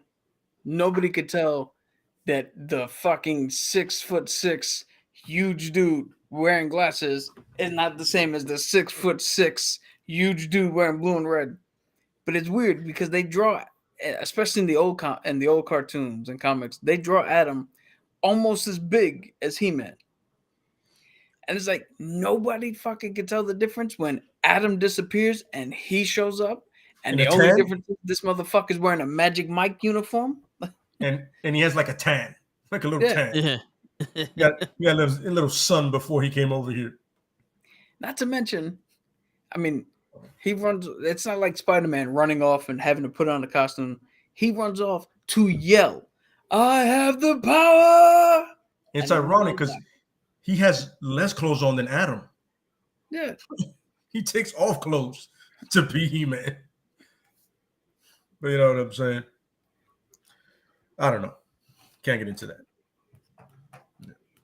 You guys get a chance to watch the Netflix thing. It's cool. And it's a great scene where like he kind of like how do I say it? He exiles himself, or he gets exiled because he really, in a sense, is not giving up He-Man's secret. You know what I mean? And he was like, "All right, that's fine." And then he tells when the daughter finds out, she comes and finds him because they need to find something. They need him with them because he knows an certain area, and they she goes, "You knew?" He goes, "Of course I knew. I mean, how wouldn't I know?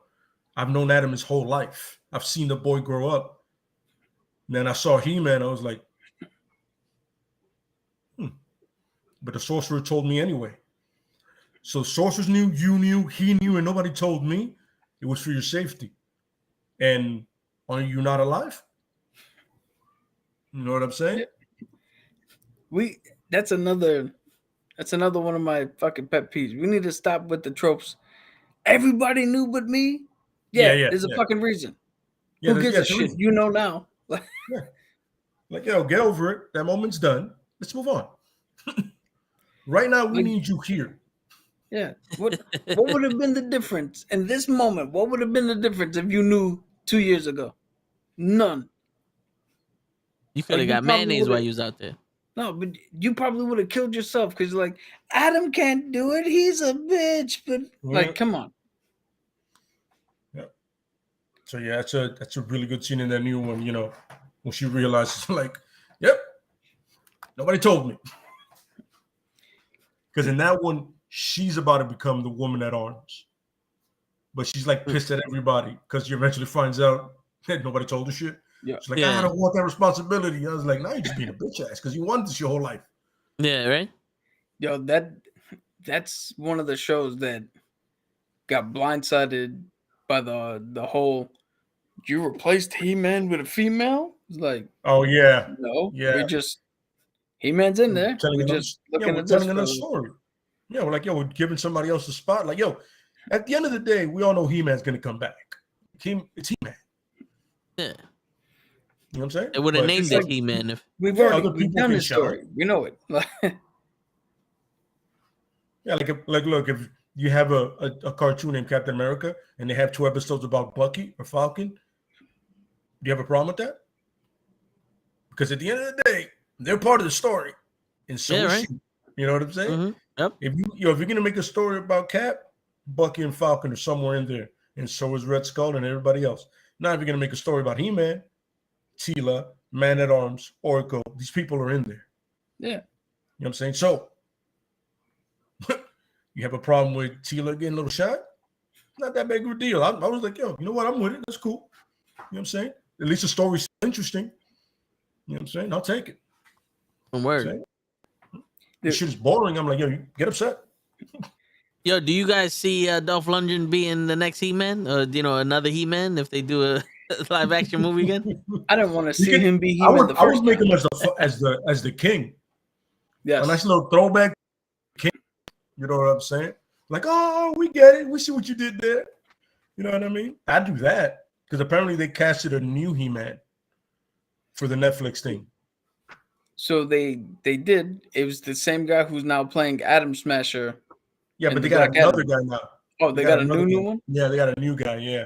I saw him and I was like, all right, whatever. I don't know who he is, so I'm fine with it. If you either get someone known or someone that I don't know.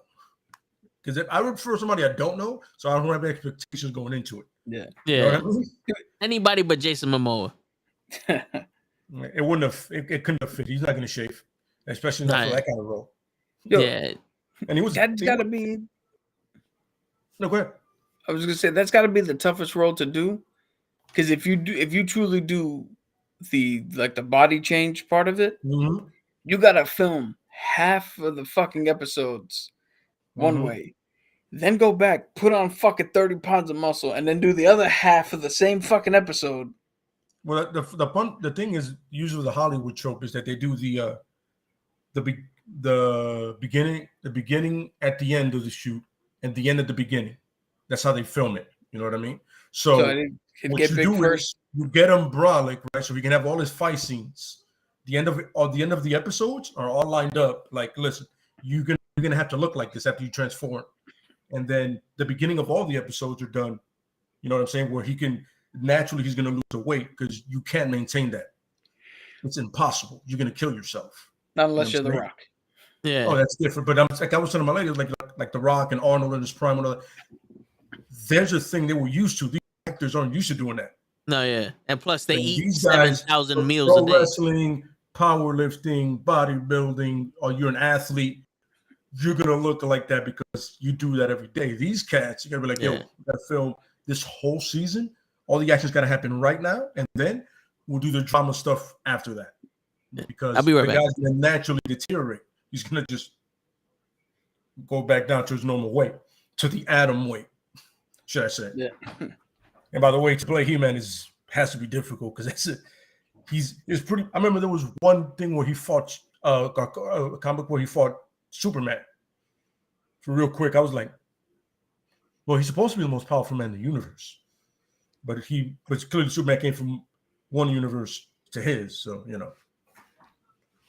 I would be down. He's evil. Do you see that costume? What is evil about that costume, bro? He has his underwear on the outside. He's wearing too many clothes. We must kill him. Like, clearly, that's a good one. I mean, clearly, this guy needs help. Maybe he's special. The underwear's on the outside. We got to help him. But yeah. I've never heard that take on Superman, but that's probably the best take. But then again, you got to do that to Batman because originally Batman did it too. I would do it to Batman too. I'd go like, yo, you know why they did that originally? Why? So they didn't have to draw a bulge. Ah, that makes sense. I can see that. That makes sense. So you just make that a different color than the other one, and then people just sure. Because if it was the same, if it was that like that blue or that gray, it's all flying out.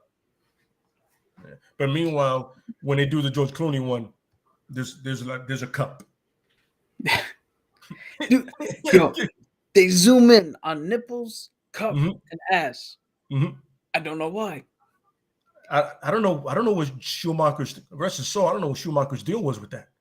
Like Schumacher loved that kind of shit. Joe Schumacher, I was like, yo, why am I seeing Batman's balls, ass, and nipples in a costume? Yeah, dude, that's so. My parents died in the alley. Look how good my costume fits my ass. I'm like, no. I never saw Keaton's balls, your ass. At no point. Tim Burton didn't need all that. You know what I'm saying? Tim was like, yo, that's not what he's about. Yeah, that's Gotham's ass. That's it's America. That is America's ass. You know, what's super weird is that he did that for Batman, Robin, and Batgirl. Yeah. And it got weirder when it was Batgirl. Like you would think, I saw that shit when I was younger. You would think I'd have been like, "Ooh, they showed fucking Batgirl's ass," but no. When they did, I was like, "Oh, that doesn't feel right at all." Yeah, I feel a little uncomfortable.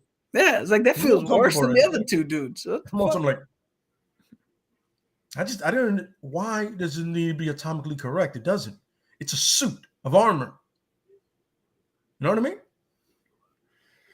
Jesus Christ. But anyway, hey man, you gotta get your fetishes in when you can. On a that's brief what tangent. I feel like that's what Schumacher was doing. Yeah.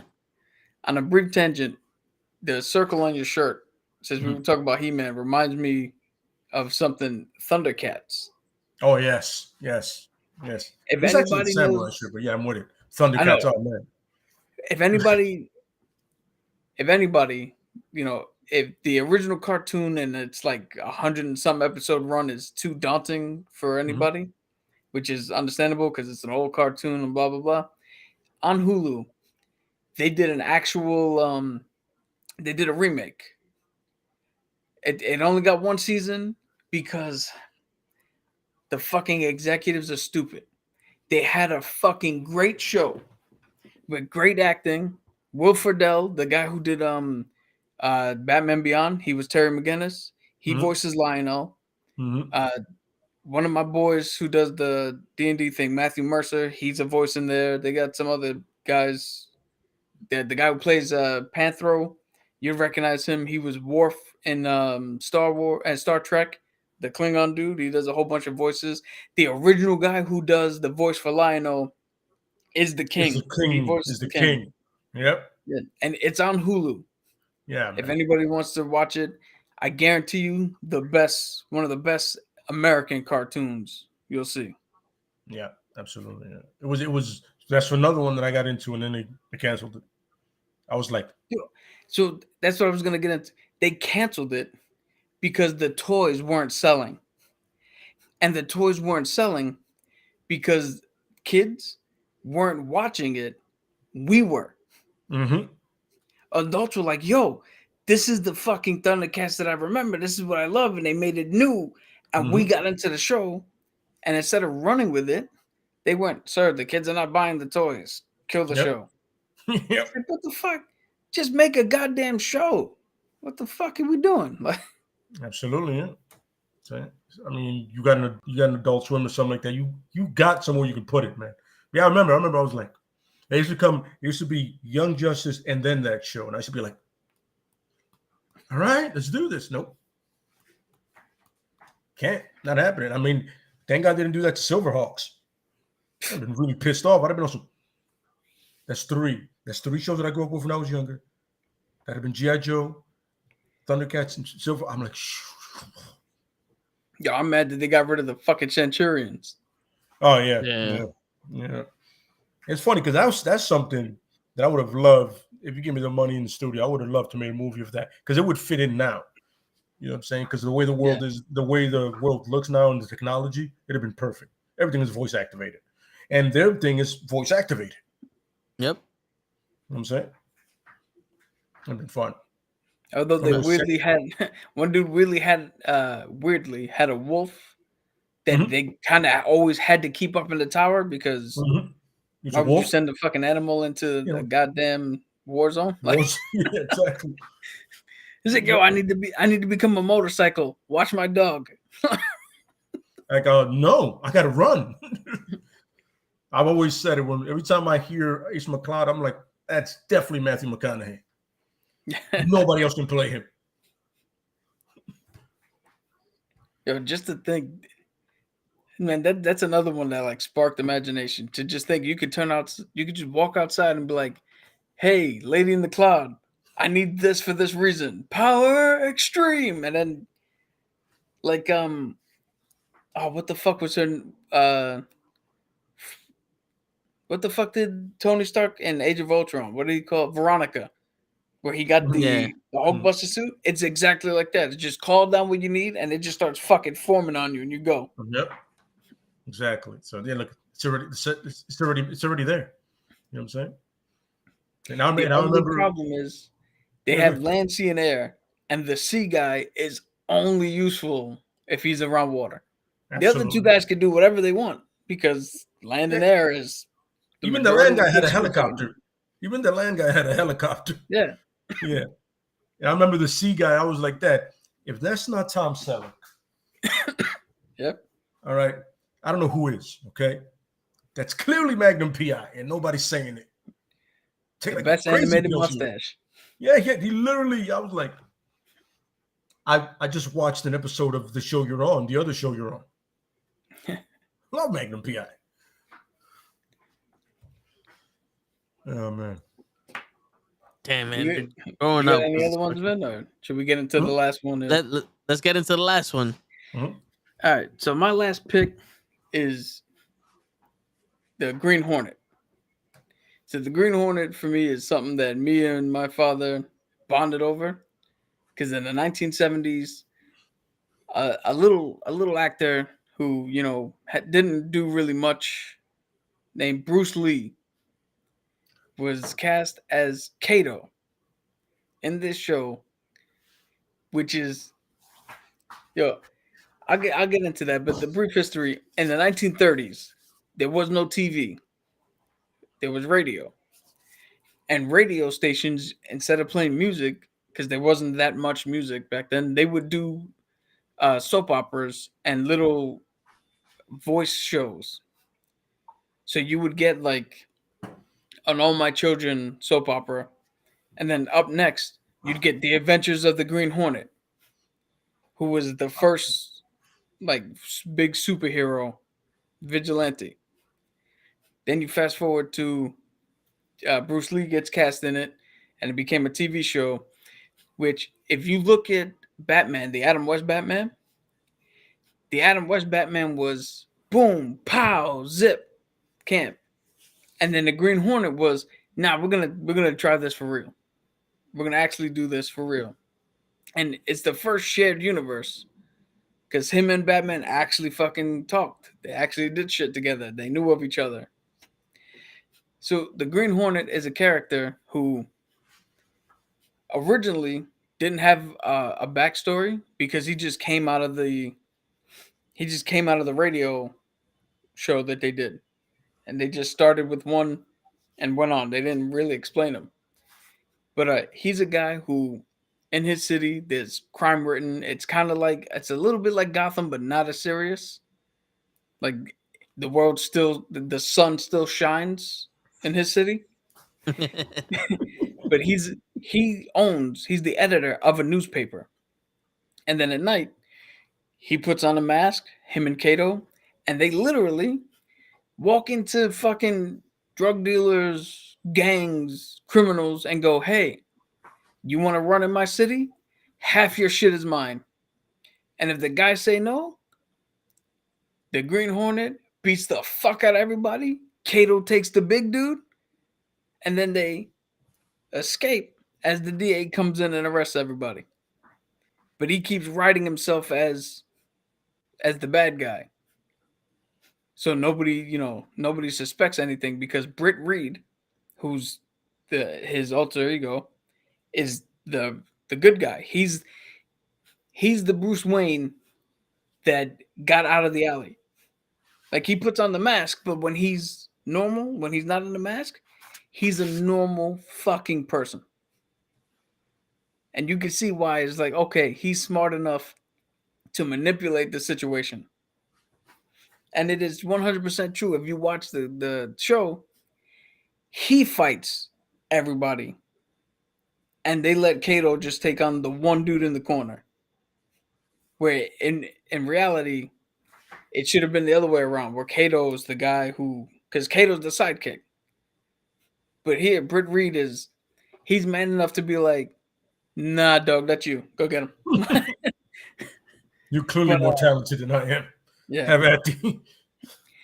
So, the show and tell that I have is we have this book here, Green Hornet Year 1. This is the origin tale for the Green Hornet. The one that everybody goes by. It's at Dynamite Comics. This is a fucking excellent read for anybody who wants to get into the Green Hornet. So what happened was, in the 1930s, we had Britt Reed, who's the son of a guy who owns a newspaper, a whole newspaper outlet, and he's rich. He goes, he travels the world. He learns, boxing over here and Taekwondo over there and Muay Thai over there. Like, he learns fighting styles from all around the world. He's just out there actually doing humanitarian work. Like, he wasn't just traveling like Batman, just learning how to fight and shit, but he was actually doing real world shit. There was a conflict in China in which he got caught in, and he became technically like a prisoner of war. And in the prison, he met up with a gentleman named Kato, and they survived together, and they fought their way out. And when they made it out, he turned around and was like, yo, you're coming with me back to America. I have your life fully fucking covered because you helped me get through this.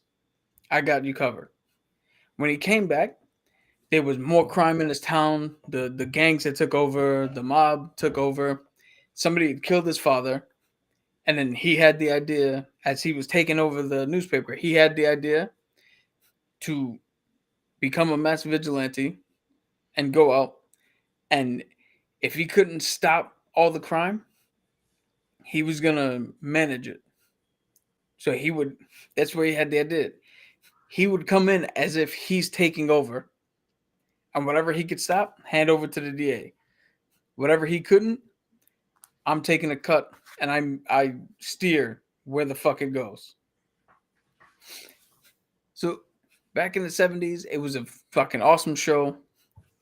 They had some fucking some right problems with it, so they had to cancel the show. It lay dormant, and then we started hearing inklings that they might do a movie, or in the early 2000s. Kevin Smith was attached to write and direct. He had said in interviews that he thought the movie was too big for him. Because at that time, it was the biggest movie he would have ever done. And it scared him, and he backed out. Then it went to Seth Rogen, and... I was waiting for it to drop. It was Seth Rogen. Yeah, so the Green Hornet movie we got, you can ask Toe. I went into the theater, and for the first half of the movie, before they actually put the masks on, I was like, yo, this shit is good. I actually like this. And then they put the masks on, and I was like, oh, this is what I was afraid of. Because the Green Hornet is now a fucking idiot. And they have a thing, literally. So in the movie, Kato has this weird ability where he can fucking telescope, see what the fuck's happening, and he can predict what shit's going on and all that before it happens. I don't know. He turned into Taskmaster. It was great. Yeah. Yeah.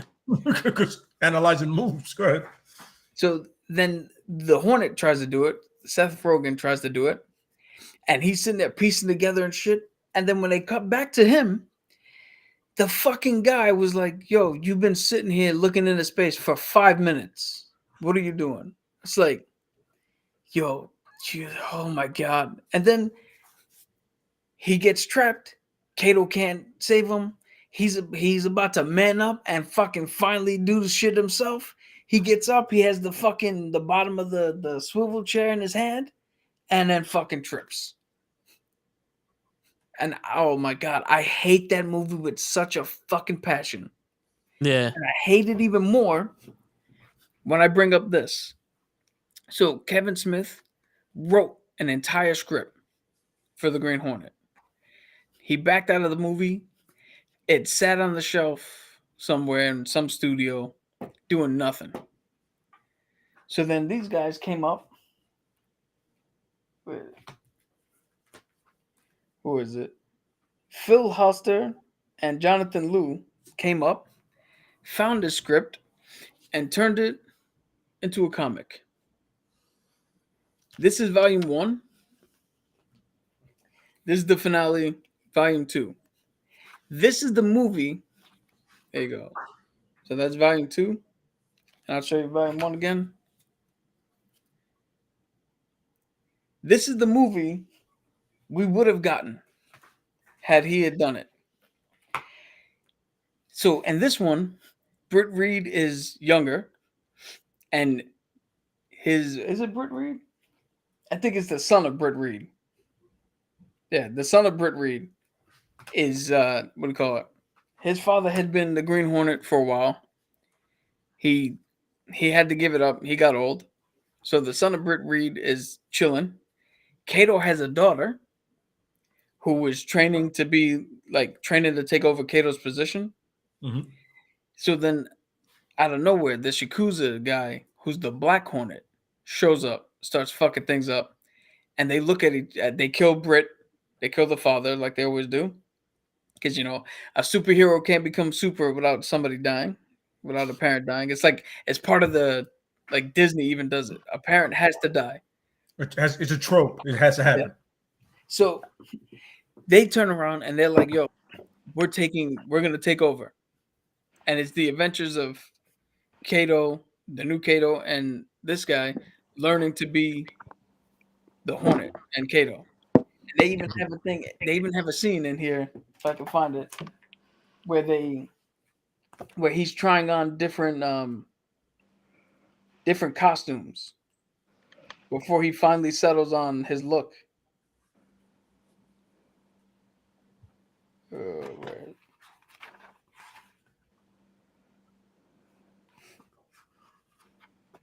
I think it's in the first one.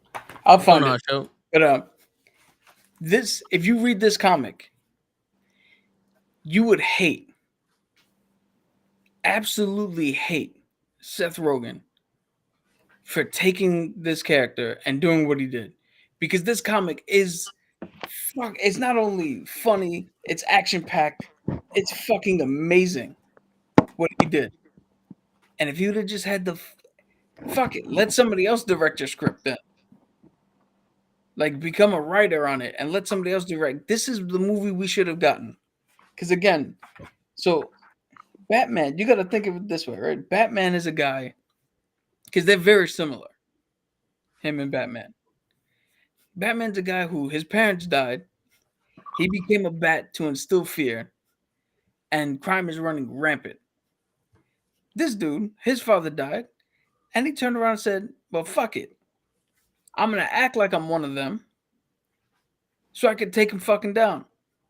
And I'm not going to be a bitch about it, who every 10 seconds is a fucking, a traumatic fucking experience of being in a goddamn alley.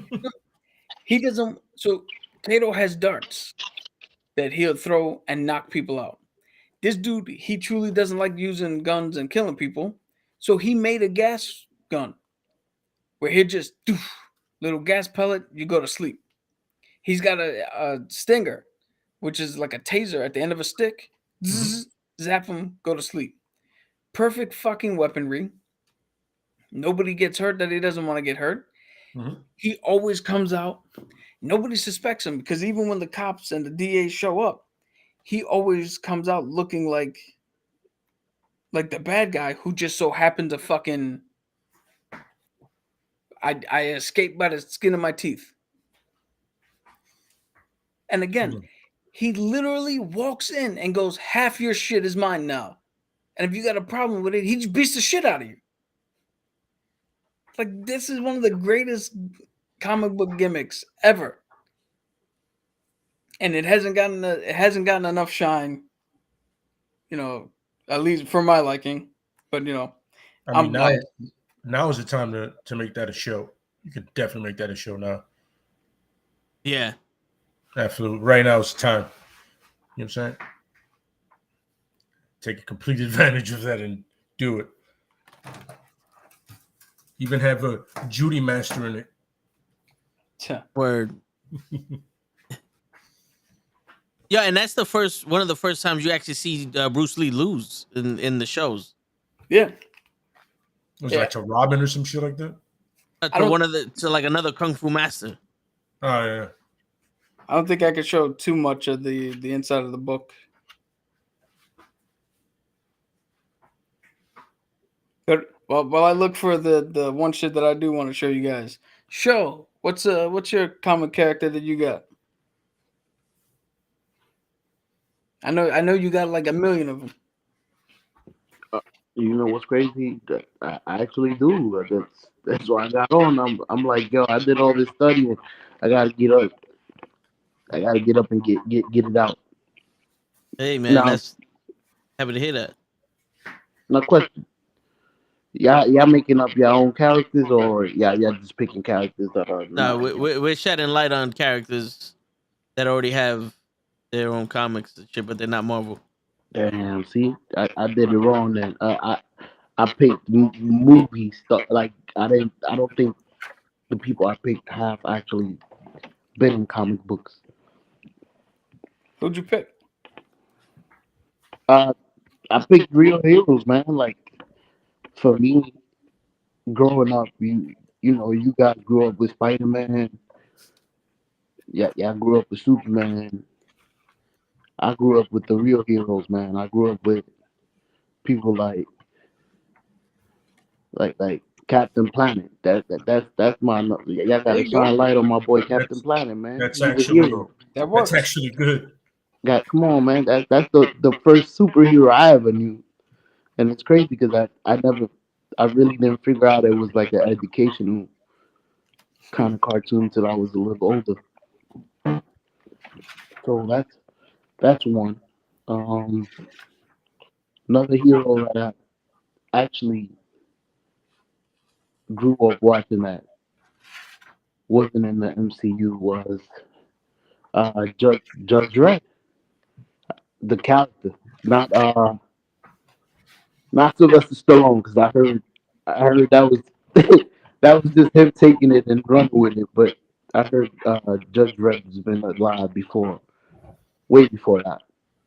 Um, when I thought about Judge Dredd, I thought about RoboCop, but I wanted to ask you guys. I don't think that's an actual hero, so Nah, that's hey, just the officer. they gave him a comic, so Yeah, they did. Hey, there you go. When I when I ran across that, I thought about RoboCop, but I had to ask y'all to see if that counted. Uh, I haven't really caught much of what y'all said. 'Cause I've been running around with the baby. She's been a little sick. Who did y'all mention, by the way? Did y'all mention Of course, y'all mentioned the obvious one, Ninja Turtles. Uh, Well, we didn't mention the Ninja Turtles per se. per se. We mentioned characters in them. Okay, okay. Yeah. Which character y'all chose to speak about?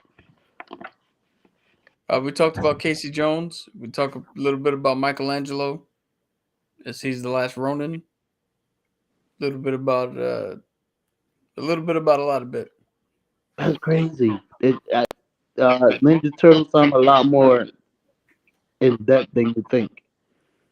Oh yeah, Like you Absolutely. just mentioned two names and a storyline that I didn't even hear about. The You say he's the last Ronin or something? yep, Yeah, the last Ronin. I did not know that. I yeah. gotta read up on that. Uh, um, I did have a couple of funny ones. It just my timing is ruined. But for me and Toe, I'm pretty sure uh, Captain Crunch, for sure. He has to be one of our heroes, right? Right, Toe? Yeah, he is the captain. Yeah. Don't, Yep. don't forget Captain Insano. Yeah. But we're also, telling them about some of the people. We're not just saying their names. So do you have any information on some of these guys? Like you want to give us Um, like one or two of them? Informational purposes. What did I read up on? Like I said, Judge Dredd. Most of these characters I looked up in general, like general basis. I didn't really go into them, but I did find out that Judge Dredd was an old character that Sylvester Stallone took, like I said, and played it. But it was Yeah. alive before him. I thought he brought it to life. Well, I thought he started it. No, it's something like 2000 AD or some shit like that is where they come from. That's crazy. Yeah.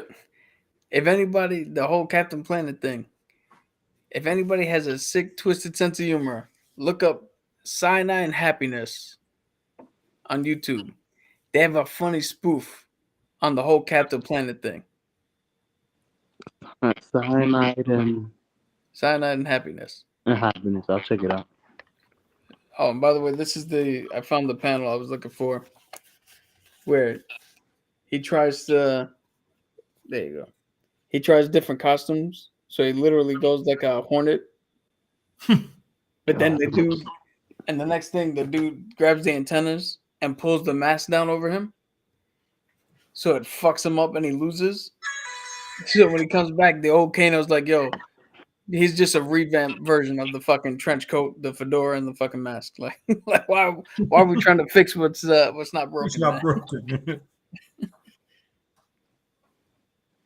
That's And crazy. in the cover, he kind of looks like the Stranger from DC. But I know the Stranger pulled a lot of inspiration from him and the Spirit. So Yeah, so there's a lot of different looks. There's the this is what I liked about what Kevin Smith was about to do. So there's the original, like the movie Serial. He literally just wore a bandana because I mean it's back in the 1930s. Like they didn't have shit. But then he wore this for a while, the full face covering. Then we get into the the look that everybody, well, not everybody, but the look of the TV show, which is Yeah. It's right funny. here. He's lucky he never had a scar like on his face, or anybody would have been able to bag him. Go, I've seen that scar before. Like a little scar on your chin. What's hilarious is at least that much of the mask and the Mhm. hat, Mhm. nobody could tell who the fuck you are. Plus, he's a, what do you call it? He's a socialite, but he himself is not on TV or anything. He just stays in his office, and he's so vastly different. So if you go to his house, you're not gonna be like, "Wow, this place feels empty," like you would if you went to Wayne Manor. No, you go to his house, this bitch is around. He's fucking partying. Like he looks like a normal dude. Where you'll be like, "There's no way that dude is the Hornet." Like, Just living life. and the running gag on the show is his investigative reporter is always around when the Hornet strikes, or right after or right before. Always gets in trouble. The Hornet saves him, but the investigative reporter is the only one out of the small group of people that doesn't know that Britt is the Green Hornet. His secretary found out, the DA knows, and then obviously Kano and him know each other. But That is definitely some He-Man shit right there. How is the Green Hornet involved with Spider-Man? how is he involved with Spider-Man? Yeah. He's not at all. He was involved with Batman back when Adam West had his TV show, and they had a thing where Robin and Kato went fucking blow for blow. You know what? I'm confusing him with the Green Goblin. My bad. Green Probably. Hornet. Yeah. I know it's confusing. Green and green. Yeah. You know how I am with stuff that stay the same color. Yeah. The Black Daughter and the Green Goblin, you know. You gotta change the color, man. Blue Goblin.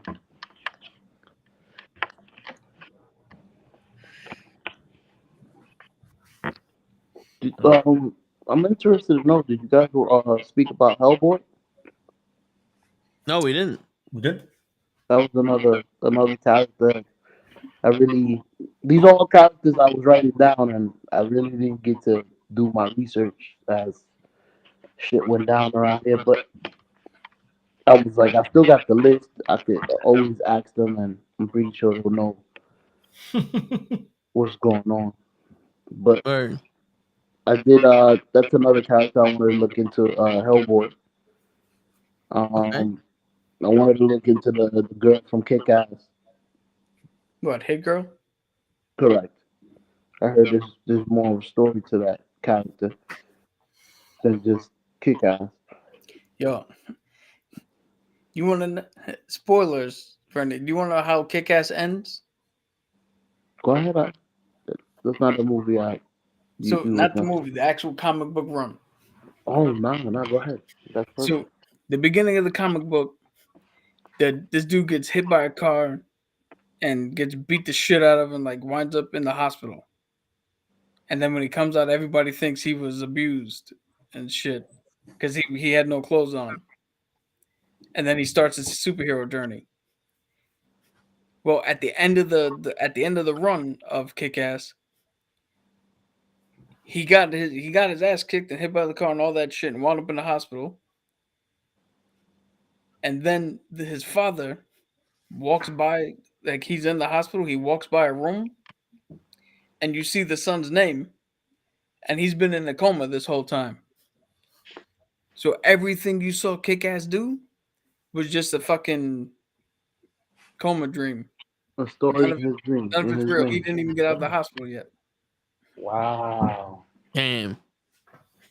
How you feel That's about a that? Because hell I of know a you. story. I know Cap hates when they do that shit. Like he hated Repo Man because of that. So I wasn't too attached to Kick-Ass, so like I didn't feel a type of way. But I do dislike the trope of none of what we just saw matters because it didn't happen. Because then I feel like I sat in here and watched this shit for nothing. Then I paid money to watch nothing happen. Yeah. But Like the the end of suspense fucking doesn't help. the fact that the end of Inception doesn't tell you kind of saves it. But if you would have told me, oh, we just watched this dude's dream and none of this shit was real, I'd have been like, then that's fucking stupid. No, because if you got to think about it, in that situation, we are watching an unreliable narrator. So, like the perfect example of Repo Man, he gets attacked, he gets knocked out, and then there's an amazing like fight scene. And then we find out that no, they caught him and they put him in a fucking dreamscape or whatever, and none of that happened. So we are watching somebody tell us shit that didn't happen. It's inconsequential. It's completely irrelevant. And So the what the crazy fuck are we doing? and the crazy shit is like Forrest Whitaker was like paying for his dream state when you could have just paid for his prosthetic and you wouldn't have to worry about killing him. Yeah.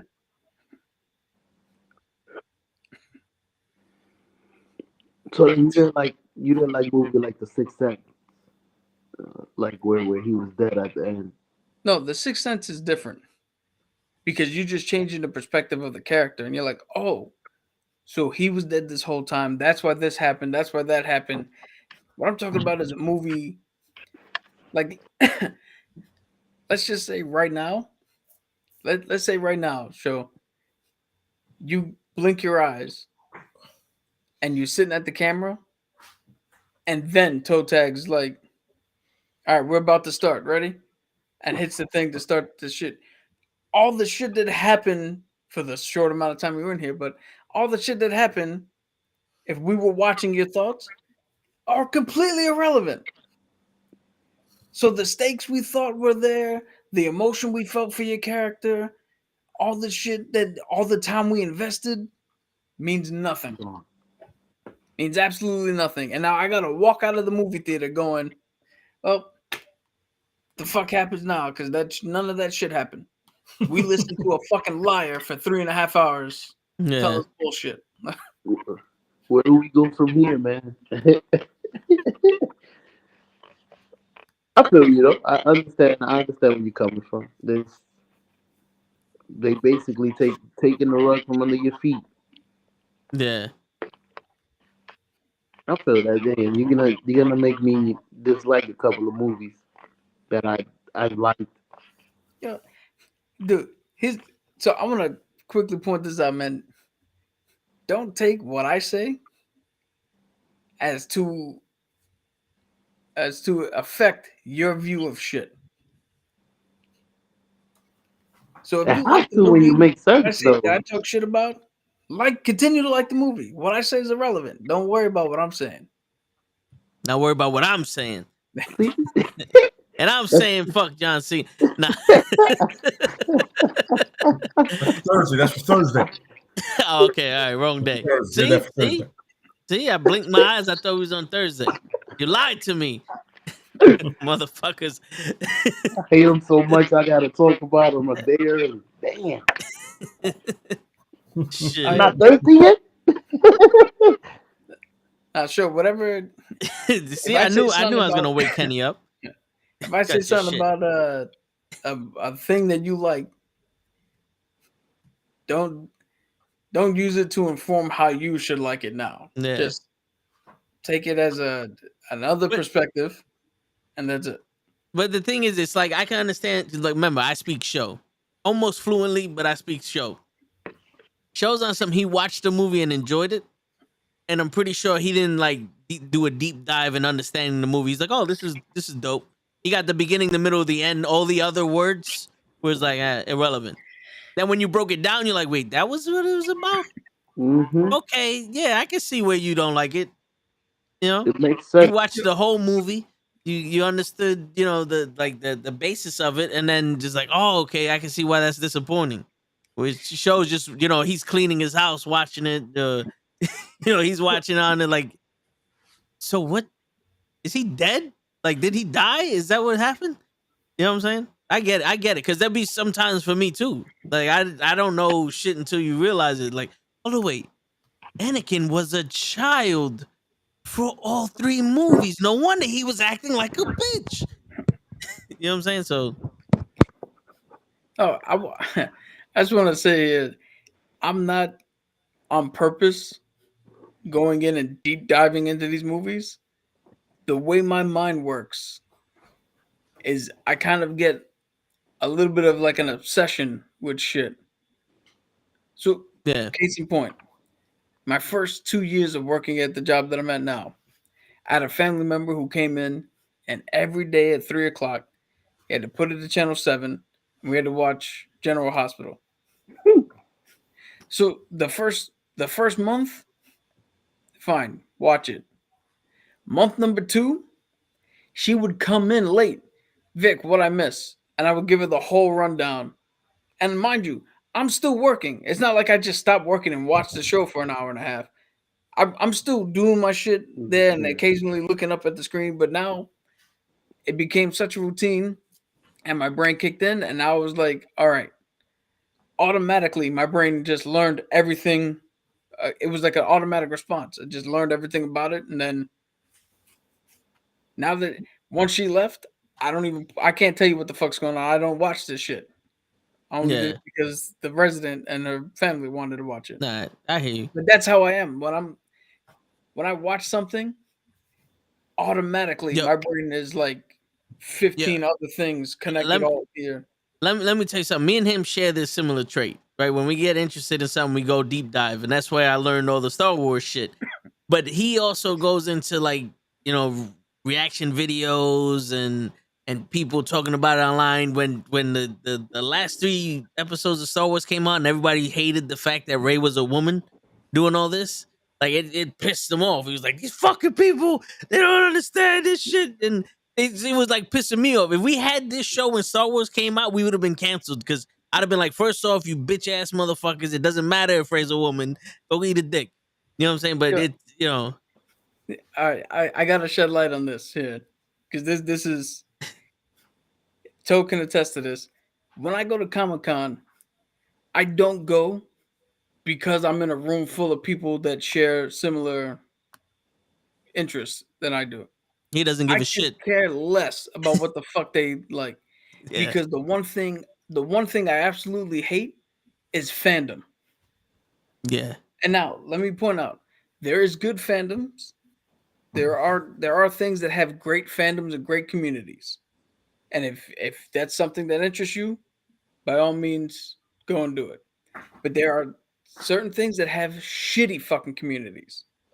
And fandom is when, in my opinion, fandom is when somebody sees something and then they take ownership of that thing. Yeah. So now they gatekeep, and now if it's not to their liking, they fucking bitch, they complain. Yeah, Kenny. If they try something new, they don't want a fucking new thing. If somebody else comes in, they don't want. So I play Magic the Gathering, all right? I hate going to fucking store. I've said this, I think, last week or something. I hate going to stores to play people live, because when you get there, you have the fucking holier than thou people who think that this game was made for them. When in reality, the only reason they can beat you is because they showed up and paid $5,000 for this deck, and it's built to do exactly what it does. When you show up with the cards that you got and you're like, yo, I have an idea. Let's see if this works. Yeah. And they think that means something because they paid. They watched somebody else fucking do something and just did what they did. and then they make it awkward for new people to come in because this is ours. This is ours. People hate the fact that Comic-Con is mainstream now because it's too commercial. Why? Because more than just you and your 6 fucking friends like something? Yeah. The reason you like it got out and other people went, oh shit, this is fucking cool. Be happy about that. Mm-hmm. Yeah. You know what happens when no one likes the thing? They stop doing it. Yeah. You know? I complain a little bit about comic book movies being made for the masses and not for the people who read them. But only to the point where they go for the lowest common denominator. And like the early 2000s movies, they didn't make the Fantastic Four movie that I would have liked to see because I know the Fantastic Four. They made a Fantastic Four movie that anybody can go see and have fun with. Yep. But again, I don't consider myself part of the fandom, so I'm not going to complain about it. I'm not going to bitch about it. I might turn around and be like the movie was alright or it wasn't good. But if you like it, I'm not going to try to talk you off the fucking ledge. Yeah. I'm not going to sit here and be like, yo, here's 15 reasons why you should never watch this movie. Unless it's happening. Yeah. I'm smart enough to know I don't own these characters. Yeah. They're not mine. Yep. You'll never, no offense to you, because I know Punisher's your boy and you put the logo on your arm. Absolutely. I personally would never get Cap's logo or anybody's logo because I don't own that. That's somebody else's shit. And you can ask Toe. I've never, ever, ever, ever been one to be like, I want to be him. Yeah. I've always been one, I want to be in that world. My guy in that world. That's something we share in common. Yo, quick story. I think it was the first time I ever went to Comic-Con with you. And we're like at the point where it's like, yo, we need to just sit down somewhere. And we're in the hallway. And like we're just standing there and we spoke about Spider-Man. And this one guy out of nowhere turns like, yeah, but Miles Morales is the best Spider-Man and blah, blah, blah. And I said, who? And I turned around to Cap. I was like, yo, Cap, who the fuck is he talking about? He goes, fuck him. He doesn't know shit. Like, it was one of those. I don't give a shit if he likes Miles Morales. He's a fucking guy that they just made. He's black and Spanish Spider-Man. He didn't really do much yet. Because at this point, it was new. He's like, that had nothing to do with the fuck we're talking about. It was literally, I don't give a shit. I don't want to be in this conversation that you just made up. I'm going to answer his question, and now we're going to leave because you just contaminated this area of stupidity. You contaminated this area of stupidity. Now we got to go somewhere else. I'll give you one more quick story. The FedEx guy at my job, when The Force Awakens came out, he turned around and was like, yo, I think this girl's a Palpatine, man. Did you see the way she carried a sword and the way she did the thrust? Only Palpatine has ever done that thrust. He was so fucking excited. I was like, you know what? I was like, yeah, no, I remember that's how he fucking fought. Oh, it could be. And then he fucking fell into the fandom. And all of a sudden now she's a Mary Sue. And all of a sudden this shit happens. And now every fucking time I see him, if there's a woman in a fucking thing, I gotta hear him complain for fucking 15 minutes about how this is fucking stupid. And all I want to do is stab him in his face and go, women are 50% of the fucking population. They can't do shit. It's always got to be a fucking white dude. Yeah. And that's why Cap can't make friends and I always get into fights. Hey, yo, and on that note, it's been a hell of an episode. Show, appreciate you coming when you did. Appreciate you coming with other comic book characters that we didn't even think of. You came with a lot of people that were like, you fucking right, son. You fucking right. Yo, dude, do a little bit of research next week. If you happen to come on earlier, we'll give you a chance to explain one of them. You know what I'm saying? We'll give you a chance to explain which your favorite one and all that other shit. But yo, that's the end of it. And there's a whole other world besides Marvel and DC we can now dive into. You know, so Image, Dark Horse, Dynamite, DWI. That's right. And yo, there's wrestling comics that they have also.